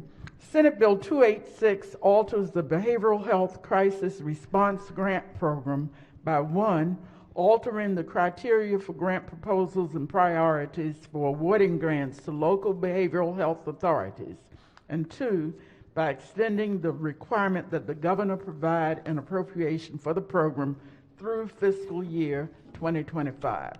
The House amendments strike language that would have required the Department of Health to require that proposals for crisis response grants contain response standards that minimize law enforcement interactions and level fund the program at $5 million a year for fiscal years 23, 24, and 25. We move to concur. Chair of the committee moves to concur with the House amendments. Any discussion on the amendments? If not, all in favor of the amendment say aye. Opposed, nay. The ayes have it. The House amendments are adopted. Senate Bill 286 is again before the Senate on third reading for final passage. Any discussion? If not, clerk will call the roll. Mr. President, Has everyone recorded their vote? Anyone wish to change their vote, explain their vote? If not, the clerk will take the call. With 47 votes in the affirmative, Senate Bill 286, having received a constitutional majority, is declared passed. Clerk will read the next bill. Senate Bill 384, Senator Kelly, Health Facilities, Residential Service Agencies, Guidance and Reporting, Finance. Thank you. Yes, Chair recognizes Chair of Finance on the House amendments. Thank you. Senate Bill 384 requires the Office of the Attorney General, along with the Maryland Departments of Health and Labor, to produce a guidance document concerning the application of state employee protection laws to the employment of personal care aides by residential service agencies. The House amendments are clarifying require the certification to be completed on a form that includes a checkbox, strikes language requiring an RSA to report on the classification of classifieds, personal care aides, and the hourly pay rate of personal care aides, and requires the Departments of Health and Labor to submit reports. We move to concur. All right. The Finance Committee moves that we concur with the House amendments. Any discussion on the amendments? If not, all in favor of the amendments say aye. Opposed, nay. The ayes have it. The House amendments are adopted. Senate Bill 384 is on again before the Senate on third reading for final passage. Any discussion? If not, the clerk will call the roll. Mr. President, Has everyone recorded their vote? Anyone wish to change their vote? Explain their vote. If not, the clerk will take the call. With 47 votes in the affirmative, Senate Bill 384, having received a constitutional majority, is declared passed. Clerk will read the next bill. Senate Bill 507, Senator Kelly, Division of Consumer Protection, Assisted Living Programs, Finance. Chair recognizes Chair of the Committee on House Amendments. Thank you. Senate Bill 507 requires an assisted living program that was appointed as a representative payee for residents to report on the use by or for residents of their Social Security benefits and any other government aid or funds to the Office of the Attorney General. The House amendments strike a circumstance under which the Office of Healthcare Quality must notify the Office of the Attorney General when OHCQ becomes aware that an assisted living program has been designated as a representative payee. We move to concur. All right. The Finance Committee moves that we concur with the House amendments. Any discussion on the amendments? If not, all in favor of the amendment say aye. Opposed, nay. The ayes have it. The House amendments are adopted. Senate Bill 507 is again before the Senate on third reading for final passage. Any discussion? If not, the clerk will call the roll. Mr. President, Has everyone recorded their vote? Anyone wish to change their vote, explain their vote? If not, the clerk will take the call. With 47 votes in the affirmative, Senate Bill 507, having received a constitutional majority, is declared passed. Clerk will read the next bill. Senate Bill 824, Senator Hester, Economic Development, Broadband Providers, Joint Trenching and Fee, Building Out Broadband Act of 2021, Finance. Chair recognizes the Chair of the Finance Committee on the House amendments. Thank you. Senate Bill 824 requires the Maryland Department of Transportation, MDOT, and units of local government to allow joint trenching by broadband providers as specified. The House amendments exempt the Washington Suburban Sanitary District from the bill's requirements, makes part of the bill contingent on the passage of another broadband-related bill, and makes conforming changes. We move to concur. All right. The Finance Committee moves that we concur with the House amendments. On the amendments, any discussion? If not, all in favor of the amendments say aye. Opposed, nay. The ayes have it. The House amendments are adopted. Senate Bill 824 is again before the body on third reading for final passage. Any discussion? If not, the clerk will call the roll. Mr. President, Has everyone recorded their vote? Anyone wish to change their vote, explain their vote? Chair recognizes the senator from District 40. Oh, all right. The clerk will take the call. With 47 votes in the affirmative, Senate Bill 824, having received a constitutional majority, is declared passed. Mr. President? Yes, Chair recognizes the senator from District 6. Thank you. Can I be recorded in the green for Senate Bill 919? Thank you. 919. All right. Very important bill. Very important. Thank you. All right. Any objections to the senator's motion? Without objection, so ordered. Do we have another one on that calendar? I seem to have lost it. No? That calendar's done? Okay. All right. Excellent. Oh, there it is. All right. Okay, let's go back to committee reports. Looks like we've got some alcohol reports. Education, Health, Environmental Affairs, number 47. Clerk will read the first bill. House Bill 1108, Delegate Wyville, Washington County Alcoholic Beverages Special Event Permits for Wineries. This is an emergency bill, favorable with 2 amendments. Chair recognizes Chair of the Alcohol Subcommittee as floor leader. Thank you, Mr. President. This is a very simple bill. It just increases the permit from 32 to 60, and we added an amendment to sunset it in 2 years. I move the committee amendment and favorable report.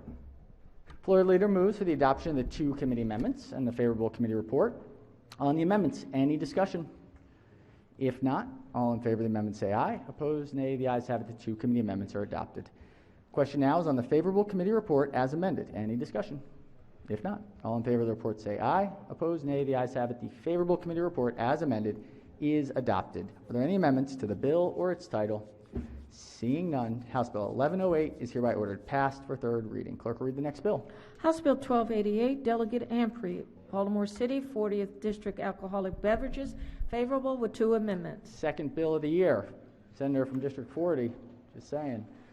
Chair recognizes the Senator from Anne Arundel as the floor leader. Thank you, Mr. President. As amended, House Bill 1288 is identical to Senate Bill 755, as passed unanimously in the Senate. Basically deals with timing in the Baltimore City. I would move the 2 amendments and the favorable committee report. Floor leader moves for the adoption of 2 committee amendments and the favorable committee report. On the amendments, any discussion? If not, all in favor of the amendment say aye. Opposed, nay. The ayes have it. The 2 committee amendments are adopted. Question now on the favorable committee report as amended. Any discussion? If not, all in favor of the report say aye. Opposed, nay. The ayes have it. The favorable committee report as amended is adopted. Are there any amendments to the bill or its title? Chair, no amendments. If not, House Bill 1288 is ordered passed for 3rd reading. Chair recognizes the Senator from District 38. Thank you, Mr. President. A vote change on calendar 30, HB 606. Yea to nay, please. 606, yea to nay. Any objections to the Senator's motion? 606, we got it? 606, we're good? Okay. Without objection, so ordered. All right. Let's go to budget and tax. We've got a second reader out of budget and tax. Calendar 33, clerk will read the bill.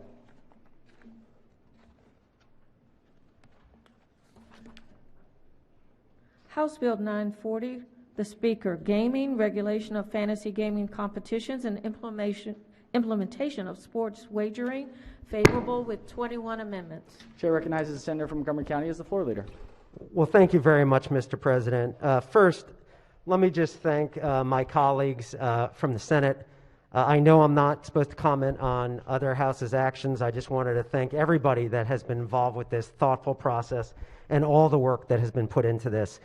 Starting with last year and now going into this year, where we had many public work groups to get constituent input, stakeholder input, to put the best product forward.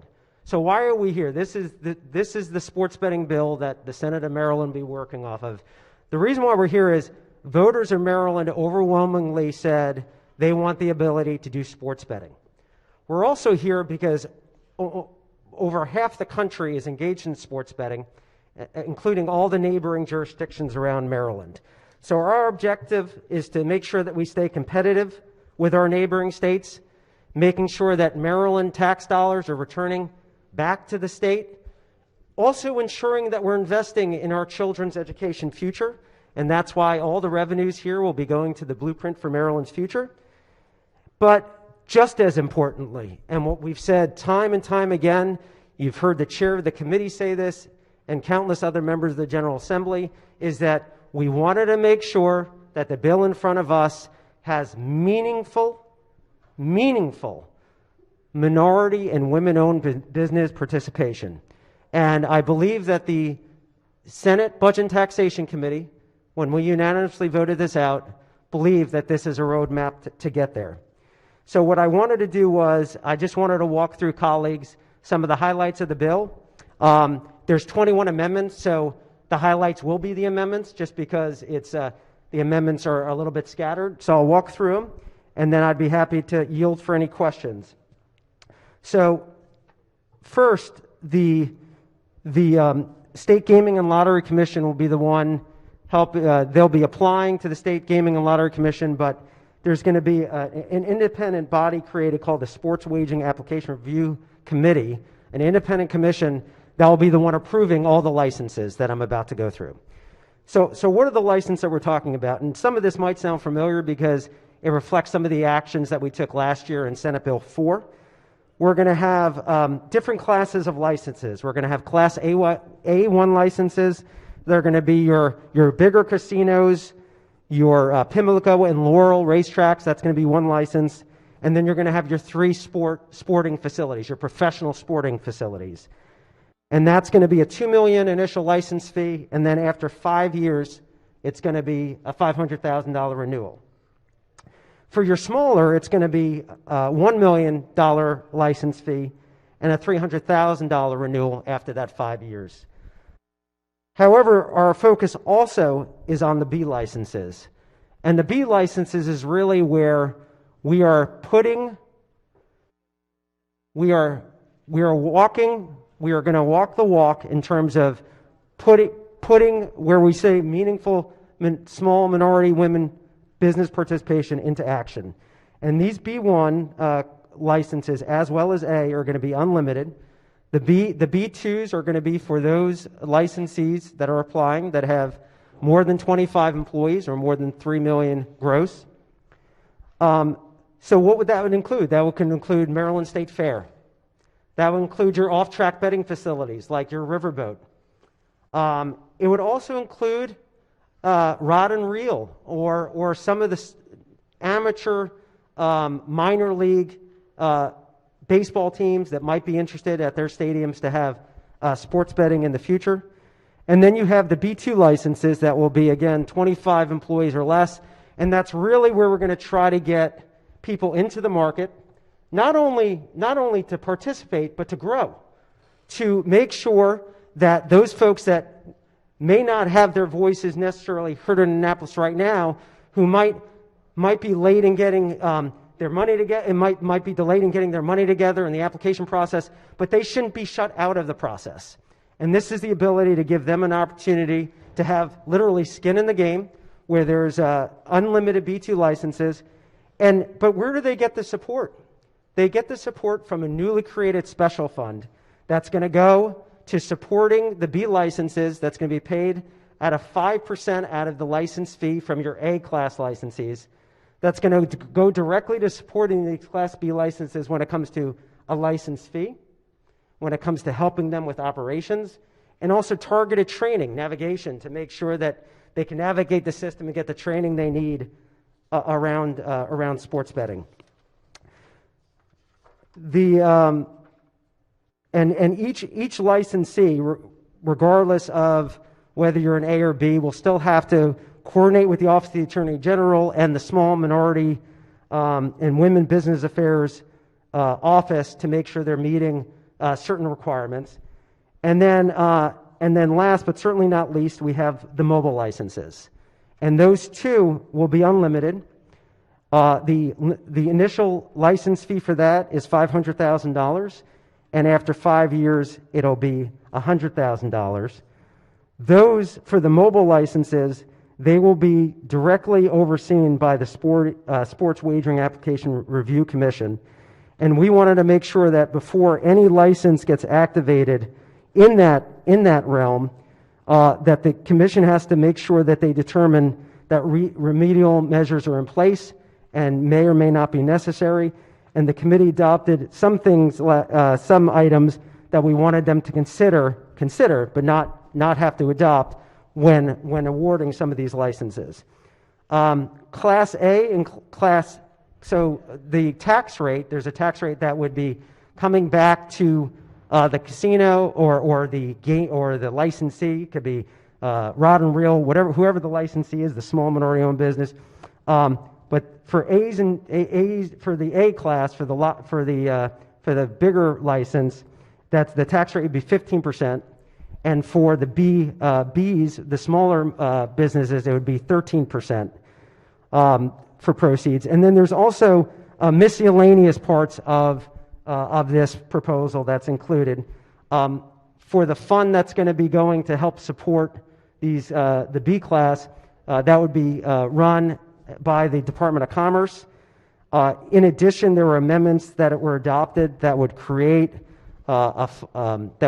funding or put forward funding for Bowie and Morgan State to help the students there with analytics, to help them not necessarily in sports betting, but just understanding analytics, considering that we're now open to this market. And Mr. President, as I said when I started, one of the most important pieces of this is to make sure that we're inclusive and that our process is meaningful for those small businesses. And it's important to get us up and running. We need emergency regs on this to get us going. We expect, based on the Senate version, as the Senate amended version would go, we'd be able to go up with sports betting as early as this fall. But in order to do so, we need to make this an emergency bill. So the last amendment that we would have would to put this in a posture of an emergency bill. Colleagues, that is the 21 amendments overview, and I would move the committee amendments and the adoption of the favorable committee report. Floor Leader moves for the adoption of the 21 committee amendments and the favorable committee report. On the amendments, any discussion? Chair recognizes the senator from District 7. Thank you. Will the floor leader yield for a quick question? The floor leader yield. Senator may proceed. Of course. Thanks. Just a question about the smaller licenses. And I guess I'm trying to figure out if they can have a temporary license. I'll give you a quick example. Is in the springtime up in the Baltimore-Harford County area, they have the point-to-point races, like the Maryland Hunt Cup, My Lady's Manor. Is it possible for one of these companies that have a license to actually come out and set up a temporary booth at these facilities or at these races? Yes. To answer your question, yes, they could apply for a Class B license. I mean, not the race itself, because the race is only one day. Correct, but the entity could. But so, okay, the entity can, so they can actually, if they're, let's say they're focused, they're headquartered at 123 Main Street, their main operation. In Maryland. For the day, can they transfer out to Moncton for a race for the one day? But they'd be based in Maryland, right? Bricks and mortar in Maryland? Yes. Yes. Okay. Thank you. All right. On the amendment, Chair recognizes the senator from the 36th District. Mr. Speaker. Thank you very much, Mr. President. Floor Leader. Will the floor leader yield? Senator may proceed. Sure. Just going back to the assistance fund that you were speaking about, how more specifically would that fund be used? Sure. Well, it would be the fund. It would be 5% out of the license fee, and then it would go. It would be monitored and allocated through the Department of Commerce, and they would be the ones allocating the funding, and it would go directly to helping your Class B licenses, so these are your small, minority, women-owned businesses, with helping them either with their license fee, their operational costs, or targeted trading. Okay, when you say operational costs, so this is more than just getting them up and running, or I guess my question is, once they're up and running, is the assistance fund still there for them if necessary, or was this really just to initiate it? The intent is yes. It would be up to the Department of Commerce to work that out, but the intent to us is that this would hopefully be a sustaining fund and provide assistance when needed. Okay. Could this be specific? Obviously, and we spoke about this before, sports betting, there's risk involved in that, whereas pari-mutuel betting or VLTs are programmed, certain payouts occur, there's no real risk of losing. Sports betting, you know, the public can be on one side of a game that ends up winning, and the house, quote unquote, could end up losing. Could this assistance fund be used to offset losses if that were to occur? No, but again, the Department of Commerce is going to figure out the mechanism to get this money out, but that would not be the intent. No, That's not the intent of it. So it really is to get businesses up and started. If they have specific operation issues with employment, facilities, and things of that nature, but if they were to see losses based on gaming and betting itself, that it's not the intention to supplement or replace losses that occur during. No, but that's why we put the training piece in. We really want to make sure that we're giving them the opportunity to grow and be sustainable. So that's why we have a training piece in, that it could help make sure that they're able to sustain their business, but it wouldn't reimburse them for losses. Okay. Next question deals with the 15-mile radius on the, I guess, more rural casino sites. Can you just explain why that was brought about and how that's intended to try to help those casinos? Sure. Thank you for the question. So we adopted what the House, what the bill that came in front of us. We didn't make any changes to it. It was an ability to make sure that we were competitive with our neighboring states, especially in rural areas like Ocean City and Western Maryland. So we wanted to make sure that we gave those entities, those licensees, the ability to thrive in those areas to stay competitive with their neighboring states. Okay. Was the 15 miles specific to something, or was it general, or did you look between 10 and 20 miles, or how did that? Well, it would be 15 miles from the license holder. So just to be more specific, Senator, so if you're in Western Maryland, that would be Rocky Gap. Or if you're Eastern Shore, it would be Ocean Downs. Correct, but I meant, did the radius of 15 miles go to capture or prevent areas from getting into this, or was there a way that 15 was determined? Any specific? Yeah, the House, that came from the other body. Okay. I think we also wanted to prevent, in some places, oversaturation.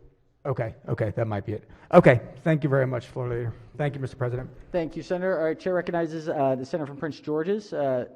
Question for the Floor Leader? Yes, Mr. President. Senator, may with the proceed. floor, man. Okay. Hi, neighbor. Just a couple follow-up questions. Specifically as it relates to the 5% for minorities and women. That's an area of great concern to me, but quite frankly, as we talked this morning, that's an area I think there was a total letdown in the previous gaming legislation. So how are we going to ensure that those monies specifically get to the intended target of folks in the community? Will that be fund managers, which I hope not, as we got in other legislation, or will these monies be controlled specifically under the Commerce Department? Well, first, Senator, let me thank you for everything you've done around this area. I mean, you've been trying to make sure that the money, when it comes to small minority women-owned businesses, get to where it needs to be. Right. And I know we share frustration on this, but you've been a real leader on this. And that's why we set up this separate fund. We wanted to make sure that this fund didn't have all these managers out there, but that could go directly to these Class B licenses, where we can help them with their licenses, operation, and training. I communicated today with Department of Legislative Services because we wanted to make sure that there was accountability around this fund. And obviously, if there's something that you want us to do uncodified in conference, be happy to do that. We've never really had a problem getting reports from Commerce. They're going to get the money out, and it's going to go specifically for this purpose. And I would tell you, Senator, that this is such a priority. It's just not my priority. This is a priority of this body and the Budget and Taxation Committee, that immediately out the gate, it'll be close to $1 million in that fund. Okay. Once these A licenses get approved, it's going to be close to $1 million that's going to be injected almost immediately into this fund, which, if it were all go to licenses, that means that 17 B licensees would get their license paid for, if that was what it would be used for. Okay. And lastly, just an additional question. You made reference to the fact that there will be a office specifically for minorities and women. Will that be under the Commerce Department? So that's already a standing. That's already a standing body. standing. Yeah, That's the overall body. Yeah, the sports wagering and application review commission will be, and that will be a newly created independent body, and that was something that was consistent to the product that we had received. So we've kept that in the bill. And my last question would be, any consideration given to perhaps maybe having what I said earlier this morning, a satellite office in the southern part of the county for compulsory gambling, rather than have to track all the way from southern Maryland to Baltimore City? Yeah, I mean, that's, I do appreciate you bringing that up. That's definitely something that we can consider down the line. I could just tell you that, from your work and quite frankly, the discussion last year with the words of the minority leader and others from Baltimore County, we've actually going to be adding more money into the Problem Gaming Fund and expanding its use based on this expanded gaming. But we'd be happy to discuss that with you, Senator, as well. And again, I just appreciate all of your dedication around this issue to make sure that the people who need this will get it. Thank you. Thank you, Mr. President. Thank you, Senator. All right, on the 21 amendments, any further discussion? Yes, Chair recognizes the Senator from Prince George's on the amendments. Yes, thank you very much, Mr. President. Senator has a question for the floor leader. Yes, I do have a question. Senator may proceed. In this package, I have a lot of questions that I want to ask relative to sports wagering. As you know, it's going to impact the 24th Legislative District. And so rather than to spend the next hour and a half talking to you and asking questions, I would like to have the opportunity to sit down with you, because I'm concerned about how it's going to impact the people who are near the stadium. What is it going to do in the way of benefiting the children, the school system, the education of our children? We have a number of questions that we need to ask you. So I just thought about it. I'm not going to ask those questions here on the floor. Senator, I'll make myself available to you as long as you wish, and try to answer any question that you have. Thank you very much. Of course. All right, on the amendments, any discussion? If not, all in favor of the amendment say aye. Opposed, nay. The ayes have it. The 21 committee amendments are adopted. Question now is on the favorable committee report as amended. Any discussion? If not, all in favor of the report say aye. Opposed, nay. The ayes have it. The favorable committee report as amended is adopted. Are there any further amendments to the bill or its title? Seeing none, House Bill 940 is hereby ordered passed for third reading. All right, we've got Education, Health, Environmental Affairs, 49. Clerk will read the first bill. House Bill 156, Delegate Lukey, Student and Military Voter Empowerment Act, favorable with 2 amendments. Chair recognizes the Vice Chair of the committee as the floor leader. Thank you very much, Mr. President. House Bill 156 has been amended to match and be identical to Senate Bill 283, which passed out of this body unanimously. It ensures that we make it easier for our students to be engaged in elections through information, possibly election locations, voting locations on campuses, optional, and empowering them to engage. Move the favorable report as amended. Floor leader moves for the adoption of the 2 committee amendments and the favorable committee report on the amendments. Any discussion? If not, all in favor of the amendment say aye. Opposed, nay. The ayes have it. The 2 committee amendments are adopted. Question now on the favorable committee report as amended. Any discussion? If not, all in favor of the amendment say aye. Opposed, nay. The ayes have it. The favorable committee report as amended is adopted. Are there any further amendments to the bill or its title? Seeing none, House Bill 156 is hereby ordered passed for third reader. Clerk, read the next bill. House Bill 185, Delegate T. Branch, Alcoholic Beverages on Sales Required Multiple Purchases, favorable. All right, House Bill 185. Chair recognizes the Senator from Anne Arundel as the floor leader. Thank you, Mr. President. House Bill 185 prohibits an alcoholic beverage license holder in the state of Maryland from conditioning the sale of alcoholic beverages for on-premise consumption on the purchase of more than 1 alcoholic beverage. The issue of the beverages license may revoke, suspend the license for violating the requirement. Additionally, the bill established criminal penalties for such violations. There were no committee amendments. I move the favorable committee report. Floor leader moves for the adoption of the favorable committee report. Any discussion on the report? If not, all in favor of the report say aye. Opposed, nay. The ayes have it. The favorable committee report is adopted. Are there any further amendments to the bill or its title? Seeing none, House Bill 185 is hereby ordered passed for third reading. Clerk will read the next bill.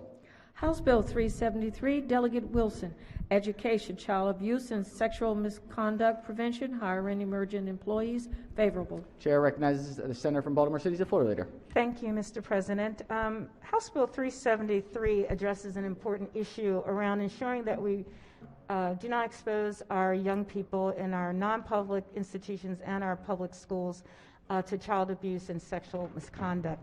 Specifically, it addresses the hiring of contractual employees and as well as addressing requirements for searching the histories of new employees. It does a number of good things.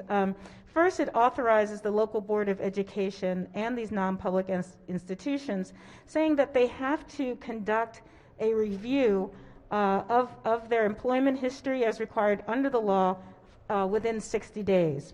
It also does 6 things.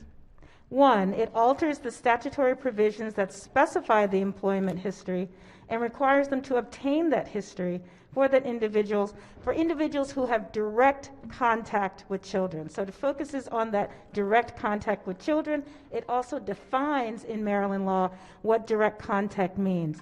So that's that second piece where it gives us a definition of direct contact with minors.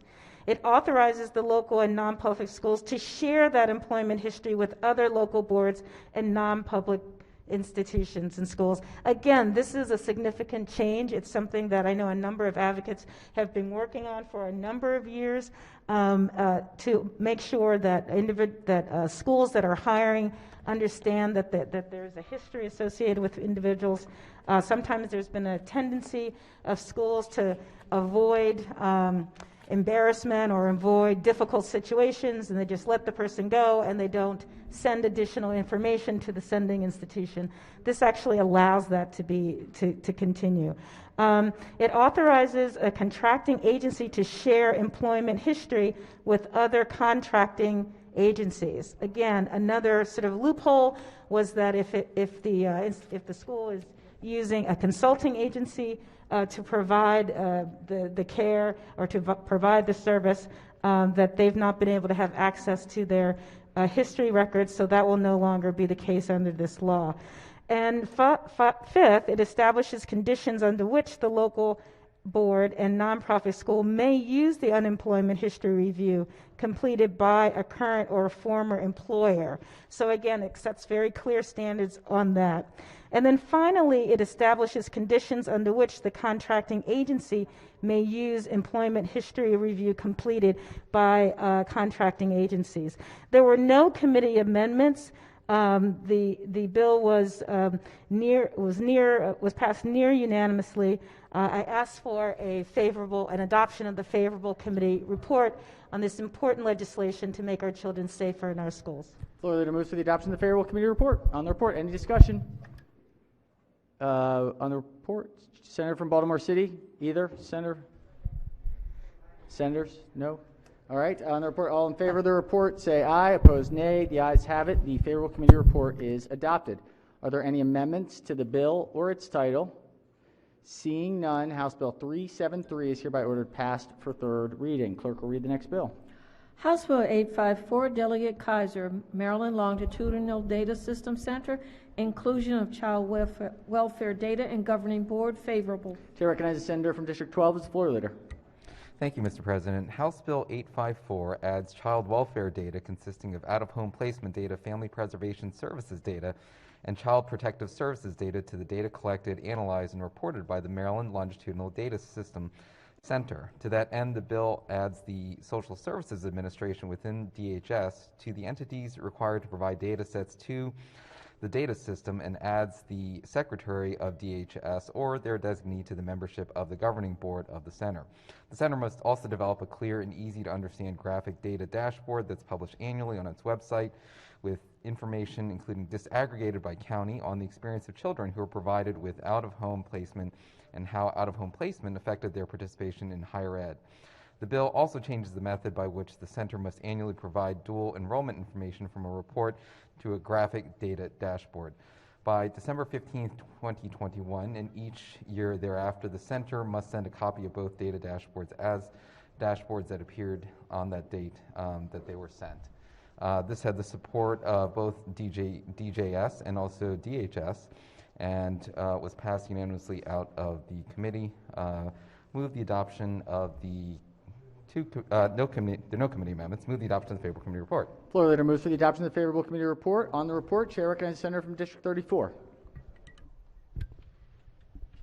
Thank you, Mr. President. I'd just like to comment that this is a really great bill is what I'm looking at, and I think that what they're doing in this bill, or what we'll be doing in more effective use of data, is really a very positive step forward, and I would hope that we can continue to build on these sort of approaches to use data that's there, that's readily collectible, to drive policy, which is what this is really doing, evaluating various options and using this data to make us better policy makers.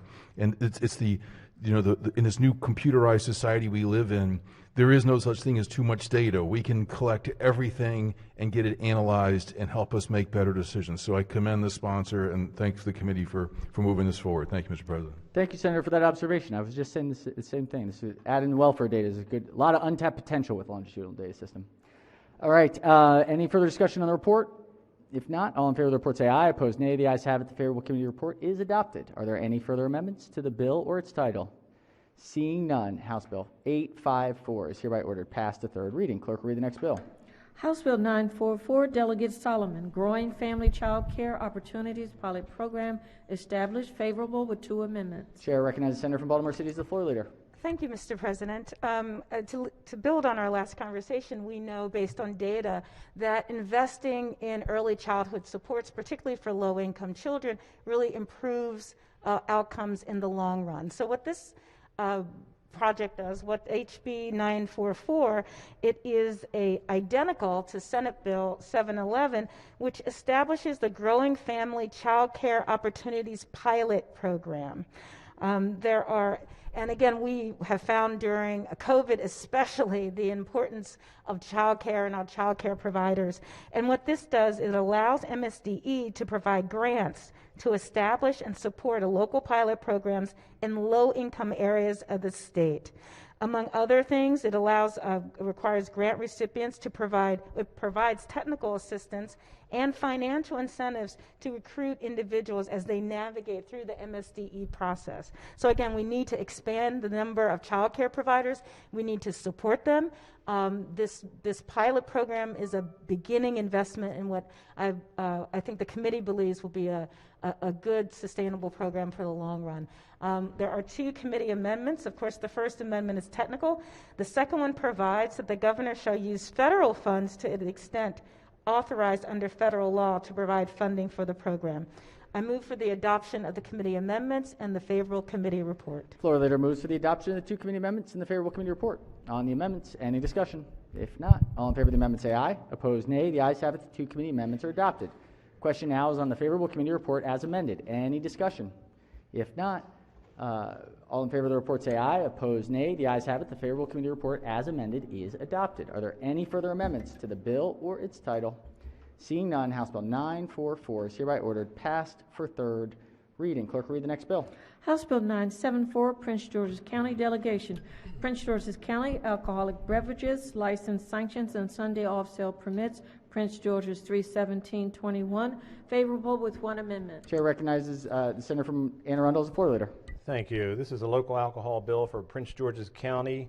It allows them to issue Sunday off-sale permits to any A-class or B-class license with an off-sale privilege. The applicant for a Sunday off-sale permit must commit to spend a minimum of $50,000 to renovate the area. By January 1st, 2023, the board must conduct a study of the permits as specified. There was 1 amendment. The amendment reduces from 4 years to 18 months the maximum jail time that may be imposed for violating prohibitions on selling alcohol to individuals under 21. I move the amendment and the favorable committee report. Floor leader moves for the adoption of the 1 committee amendment and the favorable committee report. On the amendment, any discussion? If not, all in favor of the amendment say aye. Opposed, nay. The ayes have it. The one committee amendment is adopted. Are there any amendments to the... Oh, wait, there was one amendment. So let's do the report. Question is on the adoption of the favorable committee report as amended. Any discussion on the report? If not, all in favor of the report say aye. Opposed, nay. The ayes have it. The favorable committee report as amended is adopted. Chair recognizes the senator from the 26th district has an amendment. Thank you, Mr. President. Number 734833/1. All right, Senator, give us just one moment.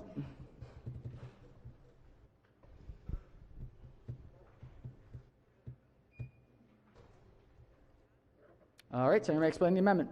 Thank you. It's a very simple amendment, but we certainly wanted to make sure we were sending the right message to any potential violators. In line 1 of the Education, Health, and Environmental Affairs Committee amendment, strike 18 months and substitute 2 years. That's it. Thank you. All right, Senator moves the amendment. Chair recognizes the floor leader on the amendment. Yes, this is a local delegation amendment, so we consider it friendly. Friendly amendment. All right, any discussion on the amendment? Any objections? Without objections, the amendment is adopted. Are there any further amendments to the bill or its title? Seeing none, House Bill 974 is hereby ordered passed for third reading. Clerk will read the next bill. House Bill 991, Delegate Gilchrist, Natural Resources, Forest Mitigation Banks, Qualified Conservation, favorable with 3 amendments. Chair recognizes the chair of the committee as the floor leader. Thank you, Mr. President. House Bill 991 came in addressing forest mitigation banks. That's when a builder-developer knocks down trees, the process they go through to replant those trees, reforestation or afforestation. The Attorney General had a decision that said the Forest Conservation Act was not being followed across the state, and this bill is in response to that. We have a number of amendments. One, we grandfather those that have been mitigation banking before 2020, December 31, 2020. We sunset the bill in June 2024. We require a technical study from the Hughes Agroecology Center, Harry Hughes Center. And we also say if there is use of the bank, it has to be done at a 5-to-1 ratio of 5 trees or 5 acres to every one that's knocked down. Mr. President, members of the Senate, I want to bring your attention to another fairly major amendment. About a month ago, this body passed the Climate Solutions Now Act. Senator, just one moment. If we could just, pretty loud in the chamber, if we could just get attention to the senator, please. Mr. President, about a month ago, this chamber passed the Climate Solutions Now Act and sent it to the House. It's been languishing there for about a month and has also been stripped of many of its portions and leaves, I would say. One of the sections that we passed had to do with trees. And while the House stripped out solar on schools and building codes and money for electrifying the fleet, they kept in the tree portion, planting 5 million trees over the next 10 years. So, ladies and gentlemen, Amendment 3 takes the portion that commits to planting 5 million trees for the next 10 years and places it in this bill, this legislation. And I think some people will be happy to know that the funding is the first year from the Bay Restoration Fund and the subsequent 9 years from the General Fund, which is an issue we discussed here on the floor a lot. And the final amendment, Mr. President, as I said, the Climate Solutions Now Act is sitting over there. It changes the name of this bill to the Tree Solutions Now Act of 2021. Mr. President, I would move the 3 committee amendments and favorable committee report. Floor leader moves for the adoption of the 3 committee amendments. On the amendments, any discussion? If not, all in favor of the amendment say aye. Opposed, nay. The ayes have it. The 3 committee amendments are adopted. Question now is on the favorable committee report as amended. Any discussion? If not, all in favor of the report say aye. Opposed, nay. Mr. President. Oh, I'm sorry. Yes, I'm sorry. Chair recognizes the senator from the 37th district. Thank you very much. Would the chairman yield for a couple of questions? Surely.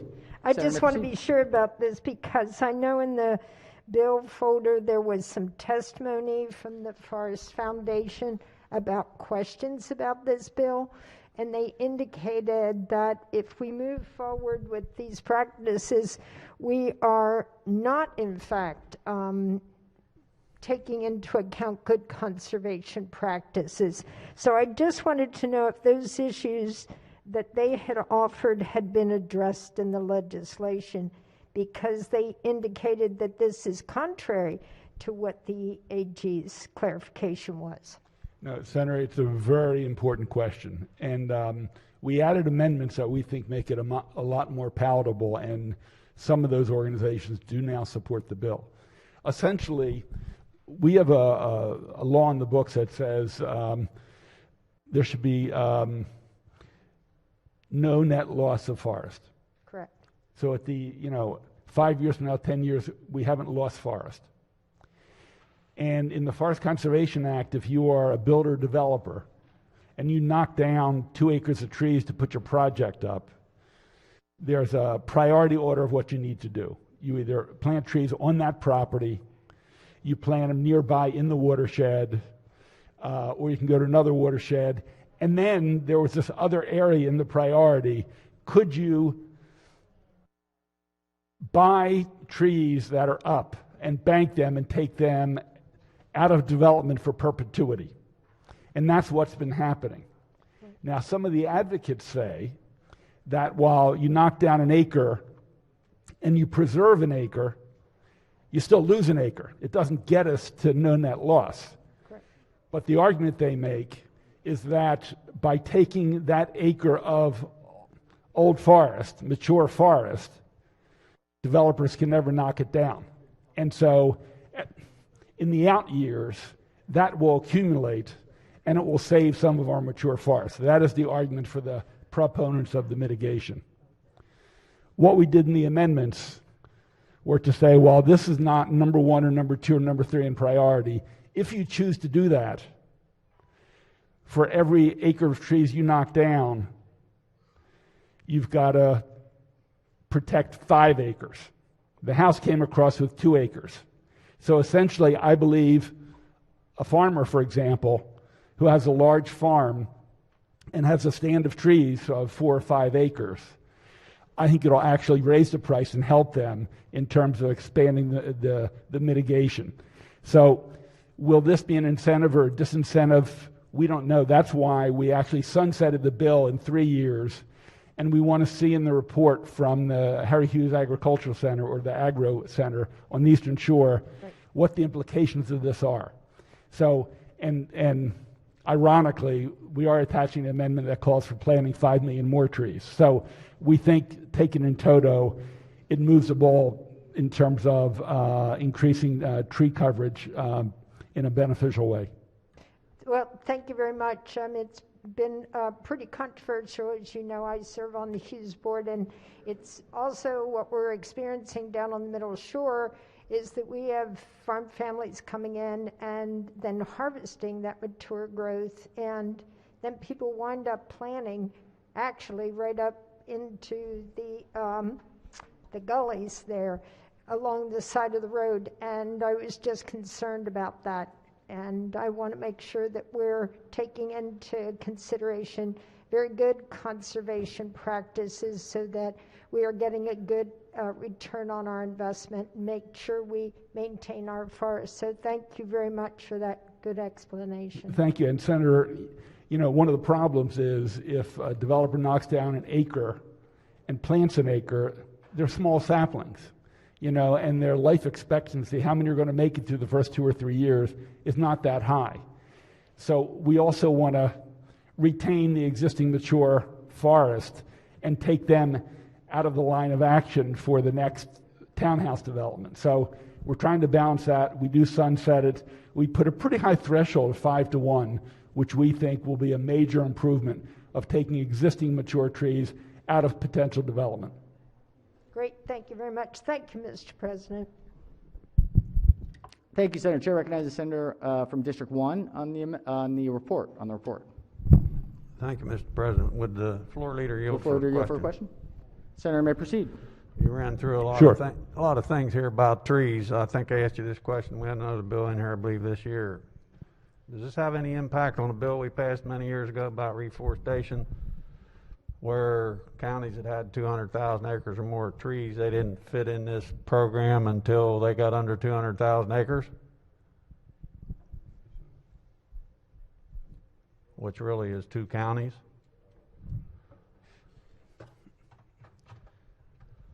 which we don't have too many places to plant more trees. Well, first of all, Senator, this mitigation, I mean, a farmer has to willingly say, I want to put my trees in the bank before it can even be considered, and there are certain conditions. So they're not required. So if there are no banks available for the developer or the builder, you can't force someone to say, we have to take your money and take 10 acres of our trees out of commission. But right now, the current law and the law that's been on the books, on the Forest Conservation Act, which you probably know better than I do, there's a priority of the steps they can do, first in the watershed and then outside of the watershed. So I don't believe it does, Senator, and I think there are protections built in. Well, I just kind of want to make sure because, you know, we discussed this many years ago and come up with the approach of replanting. You know, if you cut some down for do some development, you had to replace the same amount. That was back in the reforestation bill many years ago. Senator, and we it does not, had an amendment to exempt counties over 200,000. it does not affect that part of the law at all. Okay, thank you very much. Thank you, Senator. All right, Chair recognizes Senator from District 28 on the report. Yeah, thank you, Mr. President. Question for the floor leader, please. Will the floor leader yield for a question? Yeah. And so with this amendment to 991, we are moving the 5 million trees from Senate Bill 414 to this bill. Is this correct? That's correct. Yeah. So I'm really concerned about this. Okay, let me ask the question this way. How will this be paid for under 991? Senator, originally as the Climate Solutions Now Act passed this chamber, it would have been paid for the 10 years it was in place by the Bay Restoration Fund. We had a long debate. There were some amendments to say it shouldn't come from the fund, and we debated that. When the House spent a few minutes dealing with this bill, they said that was the one portion of the bill they liked, but they changed the funding formula. They said the first year would come from the Bay Restoration Fund, and then the subsequent years it would come from the general fund, which was something that was supported by a number of people here on the floor. So because they had agreed to that, and our committee and the chairman being very flexible, we adopted that amendment, and with the hope that this passes and we get those 5 million trees, with 10% going to urban areas, and also employing people in planting these trees from the local communities. So yeah, that was my understanding. Serving in the committee that was did the work on the climate bill, Senate Bill 414. So this morning in a Black Caucus meeting, which is public, it was presented by the chairman that over there in the House that Senate Bill 414 is the trees is funded, planted by cutting aid to the poor through cutting the energy assistance program by $8,250,000, and I wasn't aware of that, and that's how it was portrayed. Could you answer that, please? Senator, either it was explained incorrectly or heard with some translation. There are some who are asserting that the CEF money, which would have paid for electrifying the state's fleet and for paying, helping assist local jurisdiction for the schools, would have come from the CEF fund. And they assert that that's being money taken from the poor. The tree section is not coming from the CEF fund. Okay. Great. I just wanted you to re-clarify that to me. So, but I would also say I disagree with the other assertion as well. I think that's how they're trying to paint it in terms of reducing the bill. But that's for another discussion. Well, yeah. Thank you, Mr. Chairman, for clearing that up. Thank you, Senators. All right. Any further discussion on the report? If not, all in favor of the report say aye. Opposed, nay. The ayes have it. The favorable committee report is adopted. Are there any further amendments to the bill or its title? Seeing none, House Bill 991 is hereby ordered passed for third reading. Let's see if these are quick. If they're not, we'll special order them, but we're going to try and hit 1 o'clock. We're going to probably stop at 1. So clerk will read the next bill. House Bill 1343, Delegate Kipke, Anne Arundel County, Party Central Committee, Republican requirements, favorable. Mr. President. Chair recognizes Senator from District 33. Thank you very much, Mr. President. Every once in a while, these central committees want to reorganize. So this is a Anne Arundel County local bill. Instead of having 3 members from every legislative district, they'd like 3 members from every councilmatic district. It actually will provide better representation for our folks over on the western part of the county. No amendments, no opposition at the committee hearing. Move the favorable report. Floor leader moves for the adoption of the favorable committee report. Any needs discussion? If not, all in favor of the report say aye. Opposed, nay. The ayes have it. The favorable committee report is adopted. Are there any amendments to the bill or its title? Seeing none, House Bill 1343 is hereby ordered passed for third reading. Clerk will read the next bill. House Bill 1350, Delegate Wilkins, Campaign Finance Revisions, favorable. Chair recognizes Chair of the committee. Thank you, Mr. President. This is basically a cleanup bill from the State Board of Elections. It does 2 things.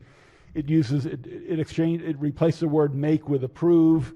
Right now, it's not the treasurer that goes to Home Depot to buy the signs or the stakes.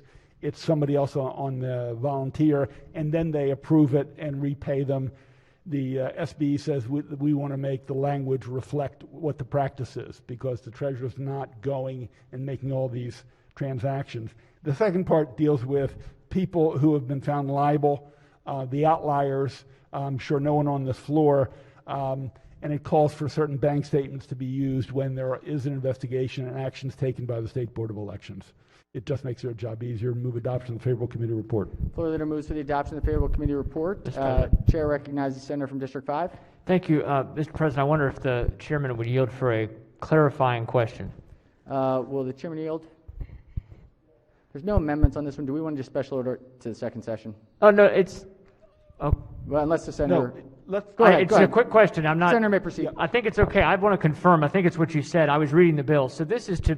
One of the technical changes really just making sure it's clear that a treasurer can basically authorize a payment rather than literally make it. Because the law says make it, but you get into this weird situation where you get an invoice and, the treasurer gives a check to you, but that kind of thing. So is that what we're trying to do? That's exactly right. So in other words, a volunteer goes and buys X signs or donuts, brings back a check, and they get reimbursed. That is essentially approving it because the initial transfer is not being done by the treasurer. So this is basically codifying what's already being done by all of us. This is basically making sure that people who currently have been technically criminals are no longer criminals. So that's not really, but it's good. It's a good change. And then the other change is just... Isn't that so question, right? Right. And then the other question was that it's providing for bank statements and things. It's just making it clear in the law that the state board can require you to submit those if you've been found to be, if there's questions, if you've been found to be in violation. If you've already had a violation. If you've already had a violation. Okay, wonderful. Thank you, Mr. President. Thank you, Mr. Chairman. Thank you, Senators. All right, on the report, any further discussion? If not, all in favor of the report say aye. Opposed, nay. The ayes have it. The favorable committee report is adopted.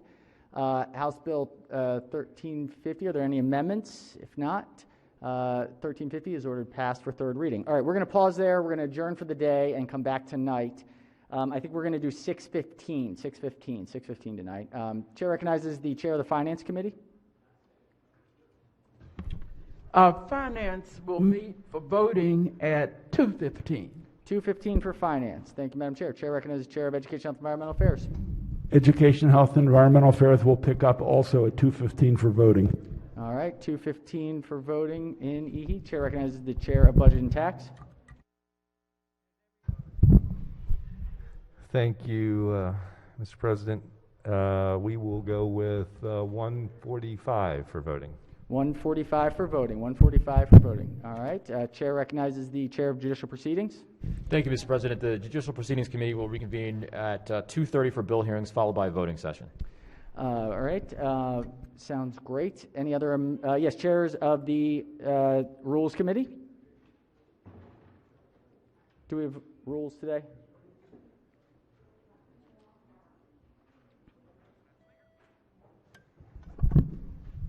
Thank you, Mr. President. I was being distracted by one of my colleagues. and so you could blame it on her. I will not call any names, but you can blame it on her. The Senate Rules Committee will meet at 2 p.m. today in an online forum. 2 p.m. 2 p.m. Wonderful. Thank you, Madam Chair. Chair recognizes the Chair, Budget and Tax.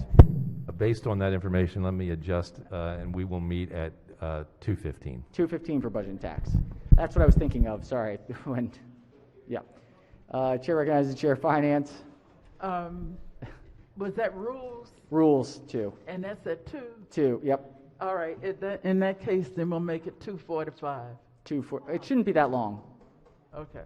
Do you want to keep 2:45 for Finance or Yeah, 2:45 for Finance? Okay, 2:45 for Finance. Chair of the Baltimore County Delegation. Yes, thank you, Mr. President. Just a reminder, tomorrow at 8:30, we will have a delegation meeting. Thank you, and I will remind you again this evening. All right. Any other announcements before we finish up? Yes, Chair recognizes the co-chair of the Protocol Committee. Thank you very much. Yesterday, we were not able to wish a very happy birthday to one of our senators, so permission to use the senator's name. May certainly proceed. Let's please give Senator Chris West a warm, belated happy birthday greetings. Happy birthday. Thank you. Happy birthday. All right. Any further announcements for the good of the order? If not, clerk will call the roll for a quorum call. Mr. President? Has everyone recorded their presence? If so, the clerk will take the call. With 47 votes in the members in the chamber and a quorum being present, Senate of Maryland remains in session. Chair recognizes the majority leader. Thank you, Mr. President. I move the Senate of Maryland stand adjourned until Thursday, April 8th at 6:15. 6:15. Without objection, so ordered. Stay safe, wear your mask, get the vaccine. And let's go O's.